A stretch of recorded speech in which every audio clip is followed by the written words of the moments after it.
ಗಮನಿಸಿ. ಮನುಷ್ಯನೇ ತಂದೆಯಾದ ದೇವರ ಹೆಸರೇನೆನ್ನುವಂಥದ್ದು ನಿನಗೆ ಗೊತ್ತೋ ಎಂಬುದಾಗಿ 3ನೇ ಭಾಗವನ್ನು ನೋಡಿಕೊಳ್ಳೋಣ. ಯೇಸು ಕ್ರಿಸ್ತನ ಹೆಸರು ಏನು ಎನ್ನುವಂಥದ್ದನ್ನು ಕೆಲವೊಂದು ವಾಕ್ಯಗಳನ್ನು ನೋಡಿಕೊಂಡಿದ್ದು, ಆ ವಾಕ್ಯ ಭಾಗಗಳನ್ನು ನೋಡಿಕೊಂಡು ಮುಂದೆ ಸಾಗಿಕೊಳ್ಳೋಣ. ಪ್ರಕಟಣೆ ಗ್ರಂಥ 19ನೇ ಅಧ್ಯಾಯ 11ನೇ ವಚನವನ್ನು ಗಮನಿಸಿ. ಪ್ರಕಟಣೆ ಗ್ರಂಥ 19ನೇ ಅಧ್ಯಾಯ 11ನೇ ವಚನವನ್ನು ಓದಿ ಯಾರಾದರೂ ದಯಮಾಡಿ. ಪರಲೋಕವು ತೆರೆದಿರುವುದನ್ನು ನಾನು ಕಂಡೆನು. ಆಗ ಇಗೋ, ಬಿಳಿ ಕುದುರೆಯ ನನಗೆ ಕಾಣಿಸಿತು. ಅದರ ಮೇಲೆ ಕೂತಿದ್ದವನಿಗೆ ನಂಬಿಗಸ್ತನೂ ಸತ್ಯವಂತನು ಎಂದು ಹೆಸರು. ಆತನು ನೀತಿಯಿಂದ ನ್ಯಾಯ ವಿಚಾರಿಸುತ್ತಾನೆ. ಸಾಕು ಇಲ್ಲಿ ಗಮನಿಸಿ. ಪರಲೋಕವು ತೆರೆದಿರುವುದನ್ನು ನಾನು ಕಂಡೆನು. ಆಗ ಈಗೋ ಬಿಳಿ ಕುದುರೆಯು ನನಗೆ ಕಾಣಿಸಿತು. ಅದರ ಮೇಲೆ ಕೂತಿದ್ದವನಿಗೆ ನಂಬಿಗಸ್ತನು ಸತ್ಯವಂತನು ಎಂದು ಹೆಸರು. ಇದು ಕ್ರಿಸ್ತನಿಗೆ ಇರುವಂಥ ಹೆಸರುಗಳು. ಗಮನಿಸಿ ಯಾವ ರೀತಿಯಾಗಿ ಇದು ಕ್ರಿಸ್ತನಿಗೆ ಇರುವಂಥದ್ದು ಅಂತ ಹೇಳಿ ನೀವು ಹೇಳ್ತೀರಾ ಅಂತೇಳಿ ನೀವು ಕೇಳುವಂಥದ್ದಾದರೆ, ಇಲ್ಲಿ ಏನಿದೆ ಅಂದರೆ, ಪರಲೋಕವನ್ನು ತೆರೆದಿರುವುದನ್ನು ನಾನು ಕಂಡೆನು. ಆಗ ಬಿಳಿ ಕುದುರೆಯು ನನಗೆ ಕಾಣಿಸಿತು.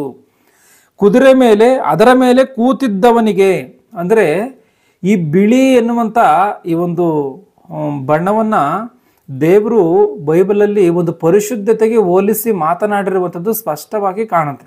ಬಿಳಿ ಬಣ್ಣವನ್ನು ಪರಿಶುದ್ಧತೆಗೆ ಹೋಲಿಸಿ ಮಾತನಾಡಿರುವಂಥದ್ದು. ಒಂದು ಬಿಳಿ ಬಟ್ಟೆಯಲ್ಲಿ ಯಾವ ರೀತಿಯಾಗಿ ಅದು ಯಾವುದೇ ರೀತಿಯಾದಂಥ ಒಂದು ಕೊಳೆ ಆಗಿರ್ಬೋದು, ಯಾವುದೇ ಅದರಲ್ಲಿ ಕಲೆಗಳಾಗಿರ್ಬೋದು, ಯಾವುದೇ ಅದರಲ್ಲಿ ಒಂದು ಕಳಂಕ ಎನ್ನುವಂಥದ್ದು ಇಲ್ದಲೇ ಇದ್ದರೆ ಎಷ್ಟು ವೈಟಾಗಿ ಕಾಣುತ್ತೋ ಆ ರೀತಿಯಾಗಿ ಬಿಳಿ ಎನ್ನುವಂಥದ್ದನ್ನು ಪರಿಶುದ್ಧತೆಗೆ ಹೋಲಿಸಿ ಮಾತನಾಡಿದ್ದಾನೆ. ಆ ಪರಿಶುದ್ಧನು ಯಾರು ಅಂತ ಅಂದರೆ, ಯಾಜಕಕಾಂಡ 19ನೇ 2ನೇ ವಚನದಲ್ಲಿ ನಾನು ಪರಿಶುದ್ಧನು ಎಂಬುದಾಗಿ ದೇವರು ಹೇಳಿದ್ದೇನೆ. ಆ ದೇವರಂತೆ ಪರಿಶುದ್ಧನಾಗಿರುವಂಥವನು ಯಾರು ಎಂಬುದಾಗಿ ನೋಡಿದ್ರೆ ಕ್ರಿಸ್ತನೇ. ಆ ವಿಚಾರವೇ ಇಲ್ಲಿ ಬರೆಯಲ್ಪಟ್ಟಿರೋದು. ಬಿಳಿ ಕುದುರೆಯು ನನಗೆ ಕಾಣಿಸಿತು. ಅದರ ಮೇಲೆ ಕೂತಿದ್ದವನಿಗೆ ನಂಬಿಗಸ್ತನು ಸತ್ಯವಂತನು ಎಂದು ಹೆಸರು. ಸತ್ಯವಂತನು. ಯೇಸು ಕ್ರಿಸ್ತನು ಯೋಹಾನ್ ಸುವಾರ್ತೆಯಲ್ಲಿ ಸ್ಪಷ್ಟವಾಗಿ ಹೇಳ್ತಾನೆ, ನಾನೇ ಮಾರ್ಗವು ಜೀವವು ಸತ್ಯವು ಅಂತಾನ. ಅಂದರೆ ಸತ್ಯವು ಯೇಸು ಕ್ರಿಸ್ತನೇ, ಸತ್ಯವಂತನು ಯೇಸು ಕ್ರಿಸ್ತನೇ ಆಗಿರುವಂಥ ಕಾರಣ ಇಲ್ಲೇನಿದೆ ಅಂದರೆ, ಅದರ ಮೇಲೆ ಕೂತಿದ್ದವನಿಗೆ ನಂಬಿಗಸ್ತನು ಅಂತ ಹೆಸರು, ಸತ್ಯವಂತನು ಅಂತ ಹೆಸರು. ಅಂದರೆ ಗಮನಿಸಿ, ಕ್ರಿಸ್ತನಿಗೆ ಯಾವ ವಿಧವಾದಂಥ ಹೆಸರುಗಳು ಇದೆಯೋ ಅಂತಾನ ಯೇಸು ಕ್ರಿಸ್ತನು ಎನ್ನುವಂಥ ರೀತಿಯಲ್ಲಿ ನಾವು ಮಾತ್ರವೇ ಗುರುತಿಸ್ತಾ ಇದ್ದೀವಿ. ಇವೆಲ್ಲವೂ ಕೂಡ ಆತನನ್ನು ಗುರುತಿಸಿ ಮಾತನಾಡುವಂಥದ್ದೇ. ನಂಬಿಗಸ್ತನು ಎನ್ನುವಂಥದ್ದು ಆತನಿಗೆ, ಸತ್ಯವಂತನು ಎನ್ನುವಂಥದ್ದು ಆತನಿಗೆ. ಯಾಕೆ ಅಂತಂದರೆ, ನಂಬಿಗಸ್ತನು ಅನ್ನುವಂಥದ್ದು ಏನಕ್ಕೋಸ್ಕರ ಆತನು ನಂಬಿಗಸ್ತನಾಗಿದ್ದಾನೆ ಅಂದರೆ, ಆತನು ಮಾತನಾಡುವಂಥ ಯಾವುದೇ ಮಾತುಗಳು ಕೂಡ ನಾಶವಾಗಿ ಹೋಗುವಂಥದ್ದಲ್ಲ. ಮತ್ತಾಯನ ಬರೆದ ಸುವಾರ್ತೆ 5ನೇ ಅಧ್ಯಾಯ 18ನೇ ವಚನದಲ್ಲಿ ಆತನೊಂದು ಮಾತನ್ನು ಹೇಳ್ತಾನೆ. ಅದನ್ನು ಓದಿ. ಮತ್ತಾಯನ ಬರೆದ ಸುವಾರ್ತೆ 5ನೇ ಅಧ್ಯಾಯ 18ನೇ ವಚನವನ್ನು.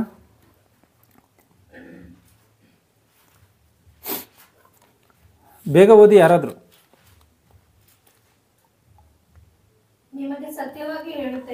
ನಿಮಗೆ ಸತ್ಯವಾಗಿ ಹೇಳುತ್ತೇನೆ, ಆಕಾಶವು ಭೂಮಿಯು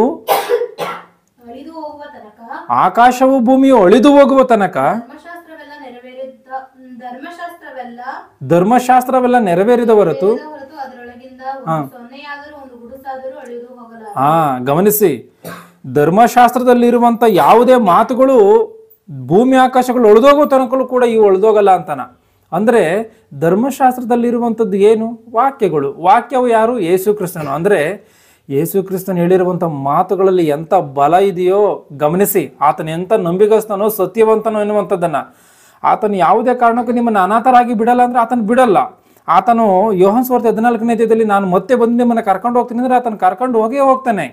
ಅದು ಆತನ ನಂಬಿಗಸ್ತಿಕೆ. ನಾವು ಆತನನ್ನು ನಂಬಬೇಕು. ಗಮನಿಸಿ, ಆತನ ಎಂಥ ನಂಬಿಗಸ್ತನೋ ಎನ್ನುವಂಥದ್ದನ್ನು. ಇದು ಕೂಡ ಯೇಸು ಕ್ರಿಸ್ತನಿಗಿರುವಂಥ ಹೆಸರುಗಳು. ಮತ್ತು ಪ್ರಕಟಣೆ ಗ್ರಂಥ 19:16 ಗಮನಿಸಿ. ಪ್ರಕಟಣೆ ಗ್ರಂಥ 19ನೇ ಅಧ್ಯಾಯ 16ನೇ ವಚನವನ್ನು, ಆತನ ತೊಡೆಯ ಮೇಲಣ ವಸ್ತ್ರದಲ್ಲಿ ರಾಜಾದಿರಾಜನು ಕರ್ತರ ಕರ್ತನು ಎಂದು ಹೆಸರು ಬರೆದದೆ. ಇದು ಕೂಡ ಕ್ರಿಸ್ತನ ವಿಷಯದಲ್ಲಿ ಬರೆಯಲ್ಪಟ್ಟಿರುವಂಥ ಮಾತು. ಆತನ ತೊಡೆಯ ಮೇಲಣ ವಸ್ತ್ರದಲ್ಲಿ ರಾಜಾದಿರಾಜನು ಕರ್ತರ ಕರ್ತನು ಎಂದು ಹೆಸರು ಬರೆದಿದೆಯಂತೆ. ಅಂದರೆ ರಾಜಾದಿರಾಜನು ಅಂದ್ರೆ ಏನು? ಈ ಭೂಮಿಯ ಮೇಲೆ ಎಷ್ಟು ಜನ ರಾಜರುಗಳು ಇದ್ದಾರೋ, ಹಿಂದೆ ಎಷ್ಟು ಜನ ರಾಜರುಗಳು ಆಳ್ವಿಕೆ ಮಾಡಿದ್ದಾರೋ, ಈ ಪ್ರಪಂಚವನ್ನು ಆಳ್ವಿಕೆ ಮಾಡಿರುವಂತ 4 ಮಹಾ ಸಾಮ್ರಾಜ್ಯಗಳು ಕಾಣುತ್ತೆ. ಆ 4 ಮಹಾ ಸಾಮ್ರಾಜ್ಯಗಳು ಯಾವ್ಯಾವು ಅಂದ್ರೆ ಬಾಬೆಲ್ ಮಹಾ ಸಾಮ್ರಾಜ್ಯ, ಮಾದಿಯ ಪಾರಸಿಕ ಸಾಮ್ರಾಜ್ಯ, ಗ್ರೀಕ್ ಮಹಾ ಸಾಮ್ರಾಜ್ಯ, ರೋಮ ಸಾಮ್ರಾಜ್ಯ ಅಂತ. ಈ 4 ಸಾಮ್ರಾಜ್ಯಗಳಲ್ಲಿ ಆಳ್ವಿಕೆ ಮಾಡಿರುವಂಥದ್ದು 4 ಚಕ್ರವರ್ತಿಗಳು. ಇವರು ಚಕ್ರವರ್ತಿಗಳು ಅಂದ್ರೆ ಏನು ಅಂದ್ರೆ ಪ್ರಪಂಚವನ್ನು ಆಳ್ವಿಕೆ ಮಾಡುವಂಥವ್ರು. ಇವತ್ತೊಬ್ಬ ಪ್ರಧಾನಿಗೆ ಒಂದು ದೇಶವನ್ನು ಆಳ್ವಿಕೆ ಮಾಡುವಂಥ ಒಬ್ಬ ರಾಷ್ಟ್ರಪತಿಗೆ, ಇಲ್ಲೊಂದು ಪ್ರಧಾನಿಗೆ ಎಂಥ ಒಂದು ದೊಡ್ಡ ಸ್ಥಿತಿ ಇರ್ತದೋ ಗಮನಿಸಿ. ಅಂಥದ್ದು ಇಡೀ ಪ್ರಪಂಚಕ್ಕೆ ಒಬ್ಬನೇ ಅಧಿಕಾರಿಯಾಗಿದ್ರೆ ಆತನ ಚಕ್ರವರ್ತಿ ಎಂಬುದಾಗಿ ಹೇಳ್ತೀವಿ. ಆ 4 ಚಕ್ರವರ್ತಿಗಳಾಳಿದ್ದಾರೆ. ಅಂದ್ರೆ ಇವೆಲ್ಲ ಭೂ ರಾಜರುಗಳಿಗೂ ಈ ಭೂಮಿ ಮೇಲೆ ಅವತ್ತು ಆಳ್ವಿಕೆ ಮಾಡಿರುವಂಥವರಾಗಿರ್ಬೋದು, ಇವತ್ತು ಆಳ್ವಿಕೆ ಮಾಡುವಂಥವರಾಗಿರ್ಬೋದು, ಮುಂದೆ ಆಳ್ವಿಕೆ ಮಾಡುವಂಥವರಾಗಿರ್ಬೋದು, ಇವರೆಲ್ಲ ಈ ಎಲ್ಲ ರಾಜರುಗಳಿಗೂ ಕೂಡ ರಾಜನು ಯೇಸು ಕ್ರಿಸ್ತನು. ಗಮನಿಸಿ, ಇಲ್ಲಿ ಏನಿದೆಯೋ ಆತನ ತೊಡೆಯ ಮೇಲಣ ವಸ್ತ್ರದಲ್ಲಿ ರಾಜಾದಿ ರಾಜನು ಕರ್ತನು ಎನ್ನುವಂಥ ಮಾತಿಗೆ ಅರ್ಥ ಯಜಮಾನ ಅಂತ. ಎಲ್ಲ ಯಜಮಾನರಿಗೂ ಆತನ ಯಜಮಾನನು. ಇವತ್ತು ಈ ದೇಶಕ್ಕೆ ಯಜಮಾನ, ಇವನೇ ಈ ದೇಶಕ್ಕೆ ಯಜಮಾನ ಎಂಬುದಾಗಿ ನಾವು ಯಾರನ್ನ ಗುರುತಿಸ್ತೀವೋ ಈ ಎಲ್ಲ ಯಜಮಾನರಿಗೆ ಯಜಮಾನನು ಯೇಸು ಕ್ರಿಸ್ತನು. ಅಂದ್ರೆ ಇವೆಲ್ಲವೂ ಕೂಡ ಯೇಸು ಕ್ರಿಸ್ತನಿಗೆ ಇರುವಂಥ ಹೆಸರುಗಳು ಎನ್ನುವಂಥದ್ದನ್ನ ಗಮನಿಸ್ಬೇಕು ನೀವು. ಇಲ್ಲಿ ಪ್ರಕಟಣೆ ಗ್ರಂಥ 19ನೇ ಅಧ್ಯಾಯ 13ನೇ ವಚನವನ್ನ ಗಮನಿಸಿ. ಪ್ರಕಟಣೆ ಗ್ರಂಥ 19ನೇ ಅಧ್ಯಾಯ 13ನೇ ವಚನವನ್ನ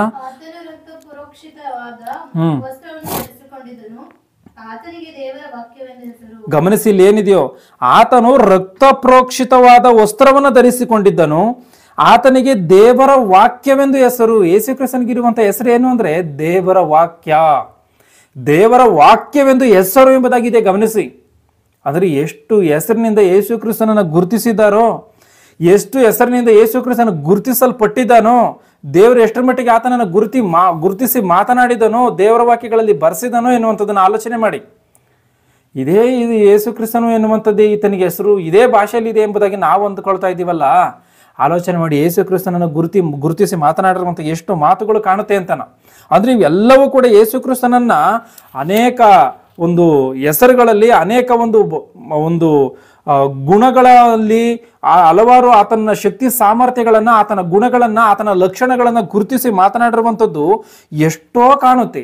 ಈ ಎಲ್ಲ ಹೆಸರುಗಳಲ್ಲಿ ನಿಜವಾಗಿರುವಂಥ ಯೇಸು ಕ್ರಿಸ್ತನ ಹೆಸರು ಯಾವುದು? ಇವೆಲ್ಲವೂ ಕೂಡ ಸರಿಯಾದಂಥ ವಾಕ್ಯಗಳೇ, ಇವೆಲ್ಲವೂ ಕೂಡ ಸರಿಯಾದಂಥ ಹೆಸರುಗಳೇ. ಆತನ ಗುಣಗಳನ್ನ, ಆತನ ಶೌರ್ಯವನ್ನ ಗುರುತಿಸಿ ಮಾತನಾಡುವಂತ ಇವೆಲ್ಲವೂ ಕೂಡ ಆತನಿಗೆ ಸೇರಿ, ಆತನಿಗೆ ಅನುಗುಣವಾಗಿರುವಂತ ಆತನ ಹೆಸರುಗಳೇ ಹೊರತು ಯಾವುದೋ ಒಂದು ಮಾತ್ರವೇ ಅಂತ ಹೇಳಿ ನಾವು ಅರ್ಥ ಮಾಡ್ಕೊಂಡ್ರೆ ಅದು ತಪ್ಪಾಗ್ತದೆ. ಆತನ ಒಂದು ಲಕ್ಷಣಗಳನ್ನ ಪ್ರತಿಬಿಂಬಿಸುವಂತ ಯಾವುದೇ ಹೆಸರುಗಳನ್ನ, ಅಂದ್ರೆ ನಾವು ಬೈಬಲ್ ನೋಡ್ಕೊಳ್ಳುವಂತ ಈ ದೇವರ ವಾಕ್ಯ ಎನ್ನುವಂಥದ್ದು, ನಂಬಿಗಸ್ತನು ಎನ್ನುವಂಥದ್ದು, ಸತ್ಯವಂತನು ಎನ್ನುವಂಥದ್ದು, ಇವೆಲ್ಲ ಈ ರೀತಿಯಾಗಿ ನಾವೆಲ್ಲವೂ ಕೂಡ ಆತನನ್ನು ಗುರುತಿಸಿ ಮಾತನಾಡಬಹುದು ಎನ್ನುವಂಥದ್ದನ್ನ ಖಚಿತವಾಗಿ ನಾವು ಅರ್ಥ ಮಾಡಿಕೊಳ್ಬೇಕಾಗಿರುವಂಥ ಒಂದು ಸಂಗತಿ. ಅದನ್ನು ಹೊರತಾಗಿ ನಾವು ಈ ಭಾಷೆಯಲ್ಲಿ ಏನೇನೇ ಸರಿಯಾದಂಥ ನಿಖರವಾದಂಥ ಅರ್ಥ ಇದೆ, ಈ ಭಾಷೆಯಲ್ಲಿ ನಾವು ಉಚ್ಚಾರ ಮಾಡಿದ್ರೆ ಮಾತ್ರವೇ ದೇವರು ನಮ್ಮ ಜೊತೆಯಲ್ಲಿ ಸಂಭಾಷಣೆಯನ್ನು ಮಾಡ್ತಾನೆ, ನಮ್ಮ ಪ್ರಾರ್ಥನೆಯನ್ನು ಕೇಳ್ತಾನೆ ಎನ್ನುವಂಥದ್ದು ಮಾತ್ರ ಬಹಳ ದೊಡ್ಡದಾದಂಥ ಒಂದು ಮೂರ್ಖತನ ಎನ್ನುವಂಥದ್ದನ್ನು ನಾವು ಖಚಿತವಾಗಿ ನಾವು ಅರ್ಥ ಮಾಡಿಕೊಳ್ಬೇಕು. ಪರಲೋಕದಲ್ಲಿರುವಂಥ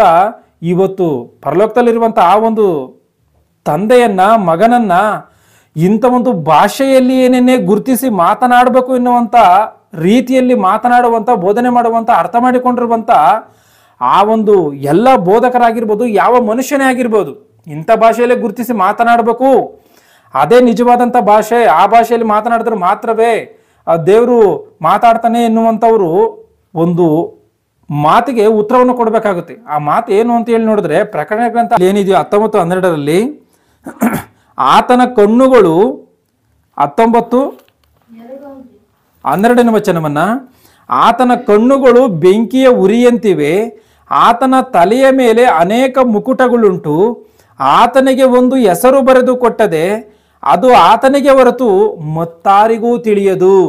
ಗಮನಿಸಿ, ಇಲ್ಲಿ ಏನಿದೆಯೋ ಇದೇ ದೇವರ ಭಾಷೆ, ಈ ಭಾಷೆಯಲ್ಲೇ ಮಾತಾಡಬೇಕು, ಈ ಭಾಷೆಯಲ್ಲಿರುವಂಥದ್ದೇ ಸರಿಯಾದಂಥ ಹೆಸರು ಅಂತ ಹೇಳಿ ಅಂದ್ಕೊಂಡಿರುವಂಥ ಅಮಾಯಕರು ಈ ಮಾತನ್ನ ಗುರುತಿಸ್ಬೇಕು, ಈ ಮಾತನ್ನ ಗಮನಿಸ್ಬೇಕು ಅವರೆಲ್ಲರೂ ಕೂಡ. ಇಲ್ಲಿ ಏನಿದೆಯೋ ಮತ್ತೆ ಓದ್ತೀನಿ, ಗಮನಿಸಿ. ಪ್ರಕಟಣೆ ಗ್ರಂಥ 19:12 ಆತನ ಕಣ್ಣುಗಳು ಬೆಂಕಿಯ ಉರಿಯಂತಿವೆ, ಆತನ ತಲೆಯ ಮೇಲೆ ಅನೇಕ ಮುಕುಟಗಳುಂಟು, ಆತನಿಗೆ ಒಂದು ಹೆಸರು ಬರೆದು ಕೊಟ್ಟಿದೆ, ಅದು ಆತನಿಗೆ ಹೊರತು ಮತ್ತಾರಿಗೂ ತಿಳಿಯದು. ಅಂದರೆ ಯೇಸು ಕ್ರಿಸ್ತನನ್ನು ಗುರುತಿಸಿ ಮಾತನಾಡುವಂಥ ವಿಷಯದಲ್ಲಿ ಆತನಿಗೆ ಒಂದು ಹೆಸರು ಬರೆದು ಕೊಟ್ಟಿದೆಯಂತೆ, ಅದು ಆತನಿಗೆ ಹೊರತು ಮತ್ತಾರಿಗೂ ಗೊತ್ತಿಲ್ವಂತೆ. ಅಂದರೆ ಪರಲೋಕದಲ್ಲಿರುವಂಥ ದೇವದೂತರಿಗೂ ಗೊತ್ತಿಲ್ಲ ಅಂತ ಆಯಿತು, ಭೂಮಿಯಲ್ಲಿರುವಂಥ ಮನುಷ್ಯರಿಗೂ ಗೊತ್ತಿಲ್ಲ ಅಂತ ಆಯಿತು, ಯಾರಿಗೂ ಗೊತ್ತಿಲ್ಲ ಅಂತ ಆಯ್ತು. ಅದು ಆತನಿಗೆ ಒಬ್ಬನಿಗೆ ಮಾತ್ರವೇ ಗೊತ್ತು. ಅದನ್ನು ಕೊಟ್ಟಿರುವಂಥ ದೇವರಿಗೆ ಗೊತ್ತು. ಅದು ಹೊರತಾಗಿ ಇನ್ಯಾರಿಗೂ ಕೊಟ್ಟಿಲ್ಲ, ಆದ್ರೆ ಯಾರಿಗೂ ಗೊತ್ತಿಲ್ಲ ಎನ್ನುವಂಥದ್ದನ್ನು ಖಚಿತವಾಗಿ ನಾವು ಅರ್ಥ ಮಾಡಿಕೊಳ್ಬೇಕಾಗಿರುವಂಥ ಒಂದು ಸಂಗತಿ. ಅಂದ್ರೆ ಇವರ ಆಲೋಚನೆಗಳಿಗೆ ಇಂಥ ಭಾಷೆಯಲ್ಲಿ ಮಾತನಾಡುವಂಥದ್ದು ಸರಿ, ಇಂಥ ಭಾಷೆಯಲ್ಲಿ ಇರುವಂಥದ್ದೇ ಸರಿಯಾದಂಥ ಹೆಸರು ಅಂತ ಹೇಳಿ ಅಂದುಕೊಂಡಿರುವಂಥ ಆಲೋಚನೆಗಳಿಗೆ ವ್ಯತಿರೇಕವಾಗಿ ದೇವರು ಬರೆಸಿದ್ದೇನೆ ವಾಕ್ಯವನ್ನ.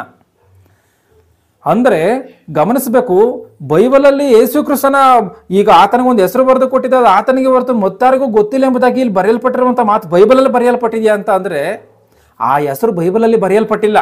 ಆತನಿಗೊಂದು ಹೆಸರು ಬರೆದು ಕೊಟ್ಟಿದೆಯಂತೆ, ಅದು ಆತನಿಗೆ ಗೊತ್ತು, ಇನ್ಯಾರಿಗೂ ಗೊತ್ತಿಲ್ಲ ಅಂದ್ರೆ ಏನರ್ಥ? ಬೈಬಲಲ್ಲೂ ಕೂಡ ಇಲ್ಲ ಅಂತ ಅರ್ಥ.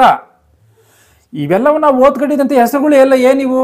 ಆತನ ಶೌರ್ಯವನ್ನ, ಆತನ ಗುಣಲಕ್ಷಣಗಳನ್ನ, ಆತನ ಸ್ವಭಾವಗಳನ್ನು ಗುರುತಿಸಿ ಮಾತನಾಡುವಂಥದ್ದು. ಯೇಸು ಕ್ರಿಸ್ತನ ಎಲ್ಲರನ್ನ ರಕ್ಷಿಸುವಂಥ ಕಾರಣ ಆತನ ರಕ್ಷಕನು, ಆತನು ಸತ್ಯವಂತನಾಗಿರುವಂಥ ಕಾರಣ ಆತನು ಸತ್ಯವಂತನು, ಆತನು ಕೊಟ್ಟ ಮಾತನ್ನು ತಪ್ಪದೇ ಇರುವಂಥ ಕಾರಣ ನಂಬಿಗಸ್ತನು. ಈ ರೀತಿಯಾಗಿ ಗುರುತಿಸಿ ಮಾತನಾಡುವಂಥದ್ದೇ ಹೊರತು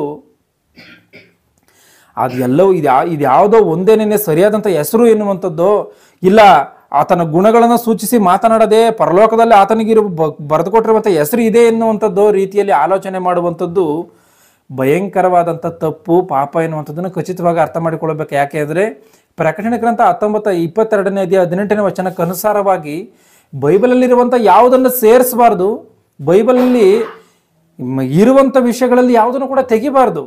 ಬೈಬಲಲ್ಲಿ ಏನಿದೆಯೋ ದೇವರು ಅದನ್ನು ಸತ್ಯವಾಗಿ ಅದನ್ನು ಏನು ಕೊಟ್ಟಬೇಕು ಅದನ್ನು ಕೊಟ್ಟಿದ್ದಾನೆ. ಧರ್ಮೋಪದೇಶ ಕಾಂಡ 29:29 ಆ ಮಾತನ್ನು ಓದಿ ಏನಿದೆಯೋ, ಧರ್ಮೋಪದೇಶ ಕಾಂಡ 29:29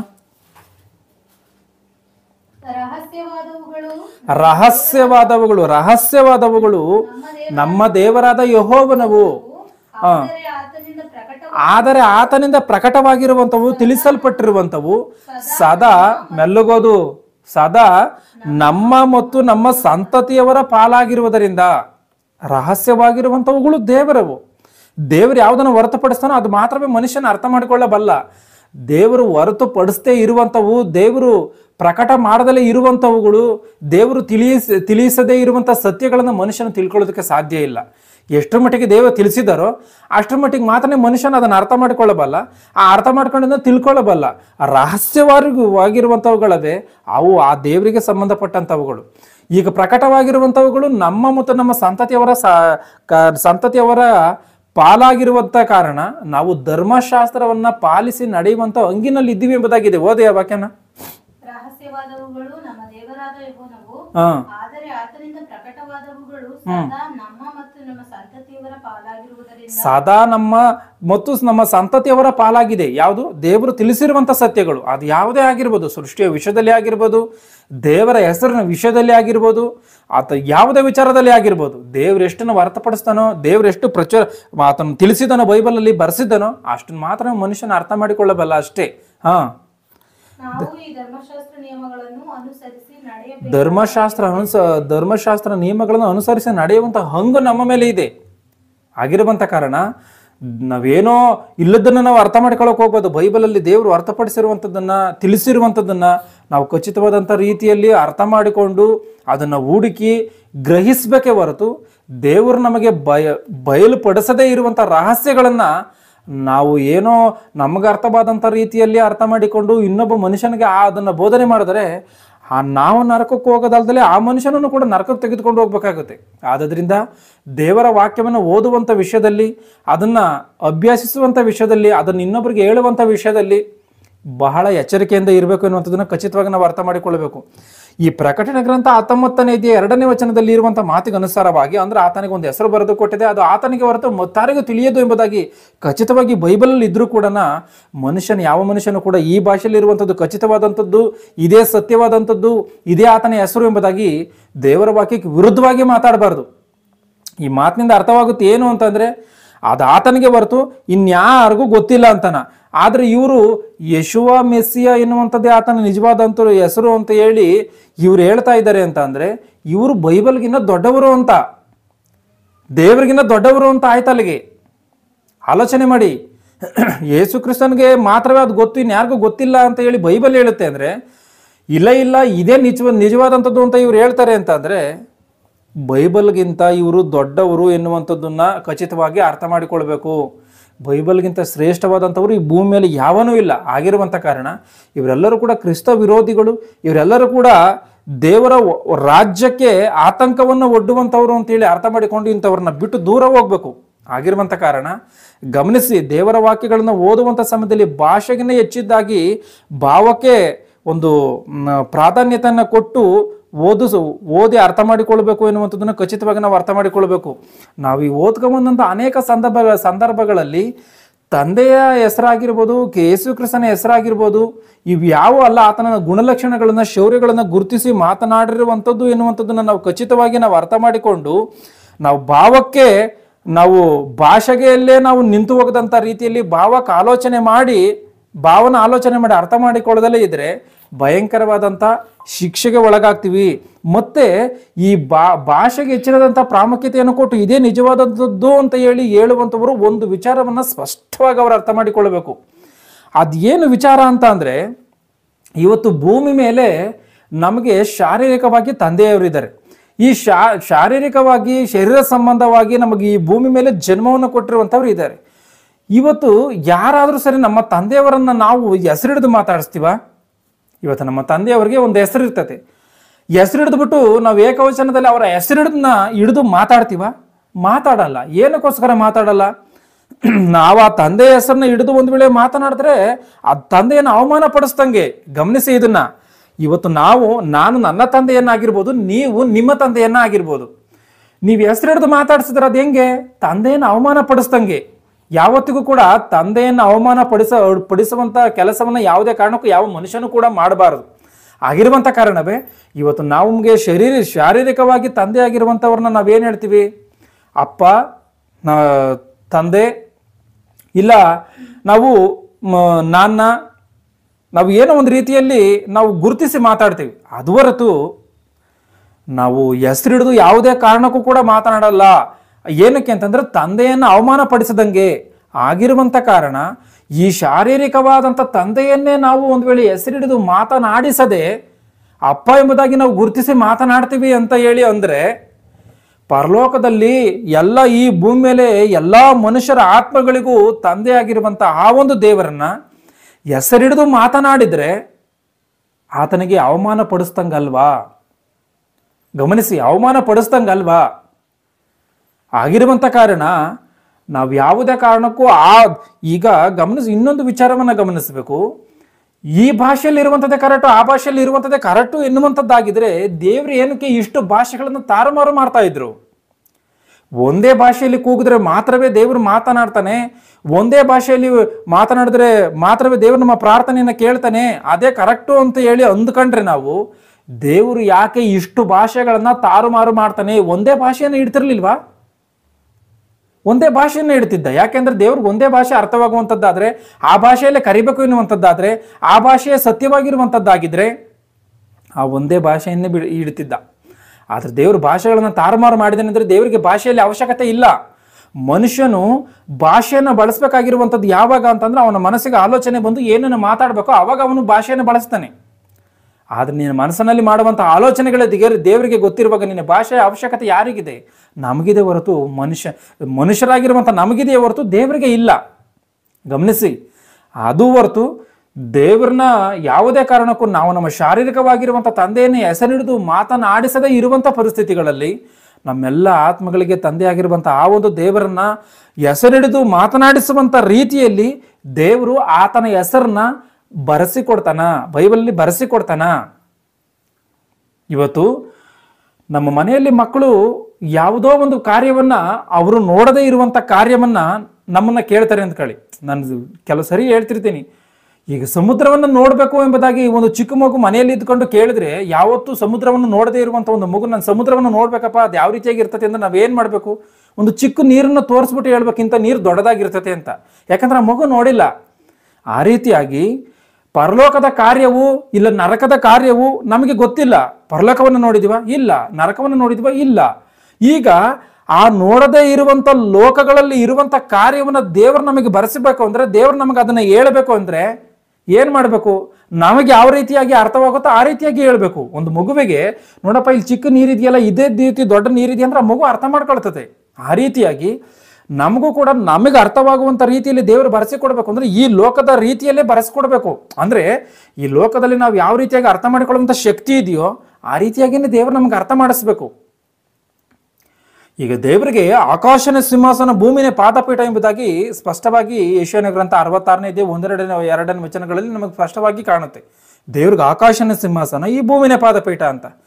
ನಾವು ಇದನ್ನು ಯಾವ ರೀತಿಯಾಗಿ ಆಲೋಚನೆ ಮಾಡಬೇಕು? ಭೂಮಿಯಿಂದ ಆಕಾಶಕ್ಕಿರುವಂಥ ಅಂತರಗಳನ್ನು ವಿಜ್ಞಾನಿಗಳಿಗೆ ಇವತ್ತು ಕೂಡ ಕಂಡುಹಿಡಿಯೋದಕ್ಕೆ ಸಾಧ್ಯವಾಗಿಲ್ಲ. ಅದು ಎಷ್ಟೋ ಲೈಟ್ ಇಯರ್ಗಳು ಎಂಬುದಾಗಿ ಗುರುತಿಸಿ ಮಾತಾಡ್ತಾರೆ. ಅಂದ್ರೆ ನಾವೇನು ಅರ್ಥ ಮಾಡಿಕೊಳ್ಬೇಕು? ಓ, ದೇವರು ಬಹಳ ಶಕ್ತಿವಂತನು ಎಂಬುದಾಗಿ ನಾವು ಅರ್ಥ ಮಾಡಿಕೊಳ್ಬೇಕು. ದೇವರ ಶಕ್ತಿ ಅಂಥದ್ದು.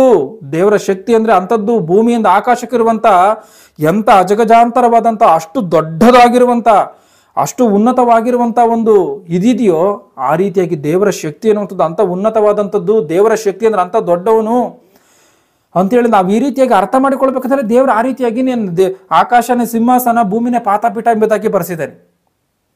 ಗಮನಿಸಿ ಇವೆಲ್ಲವನ್ನ.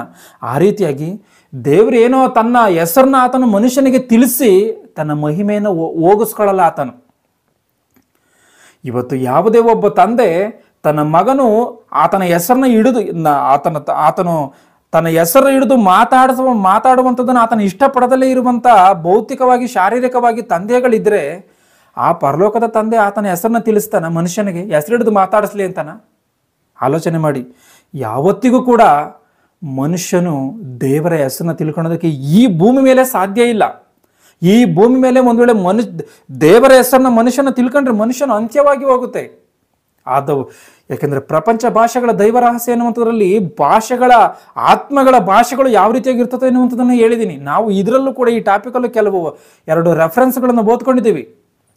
ನಾವು ಉಚ್ಚಾರ ಮಾಡೋದಕ್ಕೆ ಆಗಲ್ವಂತೆ. ಗಮನಿಸಿ, ದೇವರು ತನ್ನ ಮನಸ್ಸಿನಲ್ಲಿ ನಮ್ಮ ಮನಸ್ಸಿನಲ್ಲಿ ಏನಿದೆಯೋ ಅದನ್ನು ತಿಳಿದಂಥವನಾಗಿದ್ದಾನೆ. ಮತ್ತಾಯನು ಬರೆದ ಸುವಾರ್ತೆ 6-8 ವಚನವನ್ನು ಓದಿ. ಮತ್ತಾಯನು ಬರೆದ ಸುವಾರ್ತೆ 6-8 ವಚನವನ್ನು.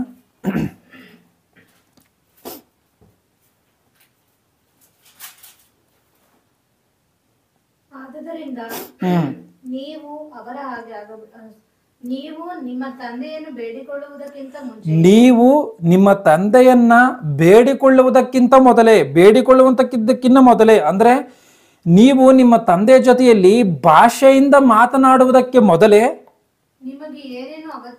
ನಿಮಗೆ ಏನೇನು ಅಗತ್ಯ ಇದೆಯೋ ಆತನಿಗೆ ತಿಳಿದಿದೆ. ಗಮನಿಸಿ, ನಿಮ್ಗೆ ಏನೇನು ಅಗತ್ಯತೆ ಇದೆಯೋ, ನಿನಗೇನು ಕೊಡಬೇಕೋ, ನೀನು ಮಾತನಾಡುವಂಥದ್ದು ಬೇಡ ದೇವರ ಜೊತೆಯಲ್ಲಿ. ಆತ ನಿನ್ನ ಮನಸ್ಸಲ್ಲಿ ಏನು ಆಲೋಚನೆ ಮಾಡ್ತಾ ಇದೆಯಾ, ನಿನಗೇನನ್ನು ಕೊಡಬೇಕು, ಏನನ್ನು ಬಿಡಬೇಕು, ಎಲ್ಲವನ್ನ ಆತನ ತಿಳಿದಂಥ ಸರ್ವೇಶ್ವರನಾಗಿದ್ದಾನೆ ಆತನು. ಆತನಿಗೆ ಭಾಷೆ ಎನ್ನುವಂಥದ್ದು ಅವಶ್ಯಕತೆ ಇಲ್ಲ ಎನ್ನುವಂಥದ್ದನ್ನು ನಾವು ಖಚಿತವಾಗಿ ನಾವು ಅರ್ಥ ಮಾಡಿಕೊಳ್ಳಬೇಕು. ಮಾತು ನಾಲಿಗೆಗೆ ಬರುವುದಕ್ಕಿಂತ ಮೊದಲೇ ಎಲ್ಲವನ್ನ ತಿಳಿದಿರುವಂಥ ಆ ದೇವರು ಮನುಷ್ಯನ ಏನು ಮುಂದೆ ಮಾತಾಡ್ತಾನೆ ಎನ್ನುವಂಥದ್ದು ಅರ್ಥ ಮಾಡಿಕೊಳ್ಳಲ್ವಾ? ಆತನಿಗೇನನ್ನು ಕೊಡಬೇಕು ಎನ್ನುವಂಥದ್ದನ್ನು ದೇವರು ಅರ್ಥ ಮಾಡಿಕೊಳ್ಳಲ್ವಾ? ಇವತ್ತು ಭೌತಿಕವಾಗಿ ನಾವು ನೋಡುವಂಥ ಸಮಯದಲ್ಲಿ ಚಿಕ್ಕ ಮಕ್ಕಳುಗಳು, ಎಳೆ ಮಕ್ಕಳುಗಳು ಹುಟ್ಟುತ್ತೆ. ಎಳೆ ಮಕ್ಕಳುಗಳು ಹುಟ್ಟಿದಂಥ ಸಮಯದಲ್ಲಿ ಅವುಗಳಿಗೆ ಮಾತು ಬರಲ್ಲ. ಸ್ವಲ್ಪ ಕಾಲದವರೆಗೆ ಮಾತು ಬರಲ್ಲ. ಮಾತು ಬರದಲೇ ಇದ್ರೂ ಕೂಡ ಆ ಮಗು ಅಳುವಂಥ ಸಮಯದಲ್ಲಿ ಆಗಿರ್ಬೋದು, ಇಲ್ಲ ಆಟವಾಡುವಂಥ ಸಮಯದಲ್ಲಿ ಆಗಿರ್ಬೋದು, ಸೂಕ್ಷ್ಮವಾಗಿ ತಂದೆ ತಾಯಿಗಳು ಆ ಮಗುವಿನ ಹಾವಭಾವವನ್ನು ಗಮನಿಸಿ ಅವುಗಳಿಗೆ ಯಾವುದೇ ಕೊರತೆ ಇಲ್ಲದಂಥ ರೀತಿಯಲ್ಲಿ ನೋಡ್ಕೊಳ್ಳುವಂಥದ್ದು ಸತ್ಯವಾ? ಇದು ಸತ್ಯ ಅಲ್ವಾ? ಒಂದು ಎಳೆ ಮಗು ತೊಟ್ಟಿಲಲ್ಲಿ ಮಲ್ಕೊಂಡು ಅದು ಗೋಳಾಡಿದ್ರೆ ಮಗುಗೆ ಹೊಟ್ಟೆ ಹಸ್ತಿದೆಯೇನೋ ಎಂಬುದಾಗಿ ಅವರು ಏನೋ ಒಂದು ಆಹಾರವನ್ನು ಕೊಡ್ತಾರೆ. ಅಂದರೆ ಶಾರೀರಿಕವಾಗಿರುವಂಥ ಒಬ್ಬ ಮನುಷ್ಯನು ಒಬ್ಬ ನರ ಮನುಷ್ಯನು ಒಂದು ಚಿಕ್ಕ ಮಗುವಿನ ಹಾವಭಾವವನ್ನು ನೋಡಿ ಮಗುವಿಗೆ ಇಂಥದ್ದೇ ಬೇಕಾಗಿದೆ ಎನ್ನುವಂಥದ್ದನ್ನು ಗುರುತಿಸ್ತಾ ಇದ್ದಾನೆ ಅಂತ ಅಂದರೆ, ನಮ್ಮನ್ನೆಲ್ಲವನ್ನ ನಿರ್ಮಾಣ ಮಾಡಿದಂಥ ದೇವರಿಗೆ ನಮಗೇನು ಬೇಕೋ ನಮ್ಮ ಮನಸ್ಸಿನಲ್ಲಿ ಏನು ಆಲೋಚನೆ ಮಾಡ್ತಾ ಇದ್ದೀವಿ ಇವೆಲ್ಲವೂ ಕೂಡ ಆತನಿಗೆ ಗೊತ್ತಿಲ್ವಾ? ಎಲ್ಲವೂ ಆತನಿಗೆ ಗೊತ್ತಿದೆ. ಭಾಷೆ ಎನ್ನುವಂಥದ್ದು ದೇವರಿಗೆ ಬೇಕೇ ಬೇಕು. ಭಾಷೆಯಲ್ಲಿ ಮಾತನಾಡುವಂಥದ್ದು, ಈ ಭಾಷೆಯಲ್ಲಿ ಮಾತನಾಡಿದ್ರೆ ಮಾತ್ರವೇ ದೇವರು ನಮ್ಮ ಜೊತೆಯಲ್ಲಿ ಸಂಭಾಷಿಸ್ತಾನೆ, ದೇವರು ನಮಗೇನೋ ಒಂದು ಪ್ರತಿಫಲವನ್ನು ಕೊಡ್ತಾನೆ ಎನ್ನುವಂಥದ್ದು ಮಾತ್ರ ಸುಳ್ಳು ಎನ್ನುವಂಥದ್ದನ್ನು ಖಚಿತವಾಗಿ ನಾವು ಅರ್ಥ ಮಾಡಿಕೊಳ್ಬೇಕಾಗಿರುವಂಥ ಒಂದು ಕಾರ್ಯ. ಆದದ್ರಿಂದ ನಾವು ಈ ಭೂಮಿಯಲ್ಲಿರುವಂಥ ಸುಮಾರು 7,000 ಚಿಲ್ಲರೆ ಭಾಷೆಗಳಲ್ಲಿ ಯಾವ ಭಾಷೆಯಲ್ಲಿ ಮಾತನಾಡಿದ್ರೂ ಕೂಡ ದೇವರು ಒಪ್ಪಿಕೊಳ್ತಾನೆ, ದೇವರು ಅದನ್ನು ಆಲಕ್ಷಿಸ್ತಾನೆ. ನಮ್ಮ ಮನಸ್ಸಿನಲ್ಲಿ ಏನು ಆಲೋಚನೆ ಮಾಡ್ತೀನೋ ತಿಳಿದಿರ್ತಾನೆ ಆತನು, ನಾವೇನು ಬೇಡಿಕೊಳ್ತೀವೋ ಆತನು ತಿಳಿದಿರ್ತಾನೆ. ನಮಗೆ ಇನ್ನೊಂದು ಭಾಷೆ ಗೊತ್ತಿಲ್ಲದಲೇ ಇರ್ಬೋದು, ಆದರೆ ಈ ಭೂಮಿ ಮೇಲೆ ಯಾವ ಭಾಷೆಯಲ್ಲಿ ಮಾತನಾಡಿದ್ರೂ ಕೂಡ ಅವೆಲ್ಲವನ್ನು ಗ್ರಹಿಸುವಂಥ ದೇವರಾಗಿದ್ದಾನೆ. ಅಷ್ಟೇ ಹೊರತು ಆತನನ್ನು ಹೆಸರಿಡದೆ ಮಾತಾಡಿಸ್ಬೇಕು ಅನ್ನುವಂಥದ್ದು ಮಾತ್ರ ತಪ್ಪು. ಈಗ ಆತನು ತಂದೆ ಸ್ಥಾನದಲ್ಲಿದ್ದಾನೆ. ಎಲ್ಲರನ್ನ ಈ ಭೂಮಿಯಲ್ಲಿರುವಂಥ ಎಲ್ಲರನ್ನ ಆತನು ಎತ್ತಿರುವಂಥ ಕಾರಣ, ಕಷ್ಟಪಟ್ಟು ಆತನು ಈ ಸೃಷ್ಟಿನೆಲ್ಲ ಉಂಟು ಮಾಡಿರುವಂಥ ಕಾರಣ ಆತನು ತಂದೆ ಎನಿಸಿಕೊಂಡಿದ್ದಾನೆ. ಆ ಒಂದು ತಂದೆಯನ್ನು ತಂದೆ ಎಂಬುದಾಗಿ ಗುರುತಿಸಿದರೆ ಸಾಕು. ಯೇಸು ಕ್ರಿಸ್ತನು ಆತನು ಕೂಡ ಗುರುತಿಸಿ ಏನು ಮಾತನಾಡಿದನೋ, ಇಲ್ಲ ಈ ಜನಗಳು ಹೇಳಿದಂಥ ರೀತಿಯಲ್ಲಿ ಆತನು ಹೆಸರಿಡದೆ ಮಾತಾಡಿದನೋ ಕೆಲವೊಂದು ವಾಕ್ಯಗಳನ್ನು ನೋಡಿ. ಮತ್ತಾಯನ ಬರೆದ ಸುವಾರ್ತೆ 6ನೇ ಅಧ್ಯಾಯ 9ನೇ ವಚನ 10ನೇ ವಚನವನ್ನು ಗಮನಿಸಿ. ಆದುದರಿಂದ ನೀವು ಹೀಗೆ ಪ್ರಾರ್ಥನೆ ಮಾಡತಕ್ಕದ್ದು.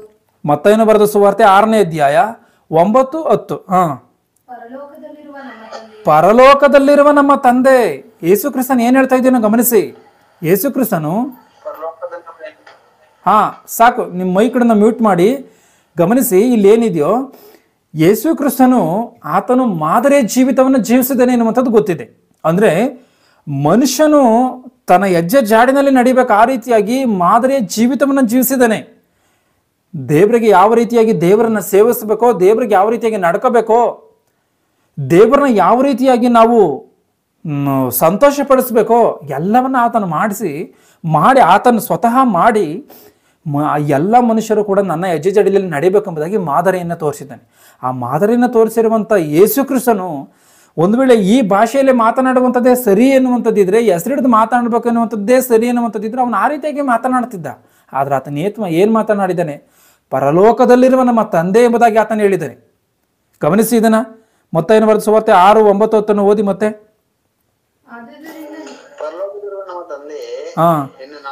ಸಾಕು, ಪರಲೋಕದಲ್ಲಿರುವ ನಮ್ಮ ತಂದೆಯೇ, ಪರಲೋಕದಲ್ಲಿರುವ ನಮ್ಮ ತಂದೆ ಎಂಬುದಾಗಿ ಉಚ್ಚಾರಣೆ ಮಾಡಿದ್ರೆ ಸಾಕು. ಮತ್ತೆ ಮತ್ತಾಯನ ಬರೆದ ಸುವಾರ್ತೆ 5:16 ಗಮನಿಸಿ. ಮತ್ತಾಯನ ಬರೆದ ಸುವಾರ್ತೆ 5ನೇ ಅಧ್ಯಾಯ 16ನೇ ವಚನವನ್ನ. ಅದರಂತೆ ನಿಮ್ಮ ಬೆಳಕು ಜನರ ಮುಂದೆ ಪ್ರಕಾಶಿಸಲಿ. ಹೀಗಾದರೆ ಅವರು ನಿಮ್ಮ ಒಳ್ಳೆಯ ಕ್ರಿಯೆಗಳನ್ನು ನೋಡಿ ಪರಲೋಕದಲ್ಲಿರುವ ನಿಮ್ಮ ತಂದೆಯನ್ನು. ಪರಲೋಕದಲ್ಲಿರುವ ನಿಮ್ಮ ತಂದೆ ಎಂಬುದಾಗಿದೆ. ಪರಲೋಕದಲ್ಲಿರುವ ನಿಮ್ಮ ತಂದೆ.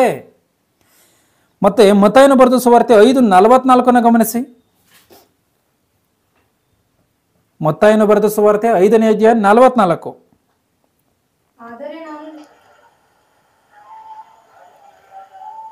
ಓದು. ಆದರೆ ನಾನು ನಿಮಗೆ ಹೇಳುವುದೇನೆಂದರೆ, ನಿಮ್ಮ ವೈರಿಗಳನ್ನು ಪ್ರೀತಿಸಿರಿ, ನಿಮ್ಮನ್ನು ಹಿಂಸೆ ಪಡಿಸುವವರಿಗೋಸ್ಕರ ದೇವರನ್ನು ಪ್ರಾರ್ಥಿಸಿರಿ. ಹೀಗೆ ಮಾಡಿದರೆ ನೀವು ಪರಲೋಕದಲ್ಲಿರುವ ನಿಮ್ಮ ತಂದೆಗೆ ಮಕ್ಕಳಾಗುವಿರಿ. ಪರಲೋಕದಲ್ಲಿರುವ ನಿಮ್ಮ ತಂದೆಗೆ, ಗಮನಿಸಿ ಸಾಕಿಲ್ಲಿ, ಪರಲೋಕದಲ್ಲಿರುವ ನಿಮ್ಮ ತಂದೆಗೆ ಎಂಬುದಾಗಿದೆ. 48ನೇ ವಚನವನ್ನು ಓದಿ. ಅದರಲ್ಲೇ ಆದ್ದರಿಂದ ಪರಲೋಕದಲ್ಲಿರುವ ನಿಮ್ಮ ತಂದೆಯು ಯಾವ ದೋಷವೂ ಇಲ್ಲದವನು. ಪರಲೋಕದಲ್ಲಿರುವ ನಿಮ್ಮ ತಂದೆಯು, ಆತನು ಯಾವ ರೀತಿಯಾಗಿ ಆತನು ಉಚ್ಚಾರಿಸ್ತಿದ್ದನೋ ಗಮನಿಸಿ. ಮತ್ತೆ ಮತ್ತಾಯನ ಬರೆದ ಸುವಾರ್ತೆ 7ನೇ ಅಧ್ಯಾಯ 11ನೇ ವಚನವನ್ನು ಓದಿ. ಮತ್ತಾಯನ ಬರೆದ ಸುವಾರ್ತೆ 7ನೇ ಅಧ್ಯಾಯ 11ನೇ ವಚನವನ್ನ.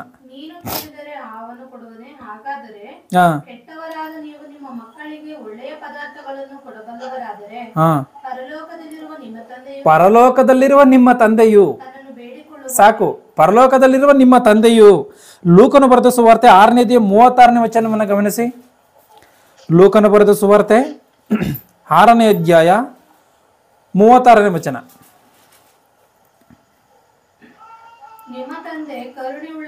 ನಿಮ್ಮ ತಂದೆ, ನಿಮ್ಮ ತಂದೆ ನೋಡಿ, ಏನಿದೆಯಾ? ನಮ್ಮ ತಂದೆ, ನಿಮ್ಮ ತಂದೆ, ನಿಮ್ಮ ತಂದೆ ಅಂದ್ರೆ ಈ ರೀತಿಯಾಗಿ ಯೇಸು ಕ್ರಿಸ್ತನು ಹೇಳ್ತಾ ಇದ್ದಾನೆ. ನಮ್ಮೆಲ್ಲರಿಗೂ ಆತನ ತಂದೆಯಾಗಿದ್ದಾನೆ. ಯೆಹೋಶುವನ ಗ್ರಂಥ 17ನೇ ಅಧ್ಯಾಯ 1ನೇ ವಚನ. ಕ್ಷಮಿಸಿ, ಯೋಹಾನ ಬರೆದ ಸುವಾರ್ತೆ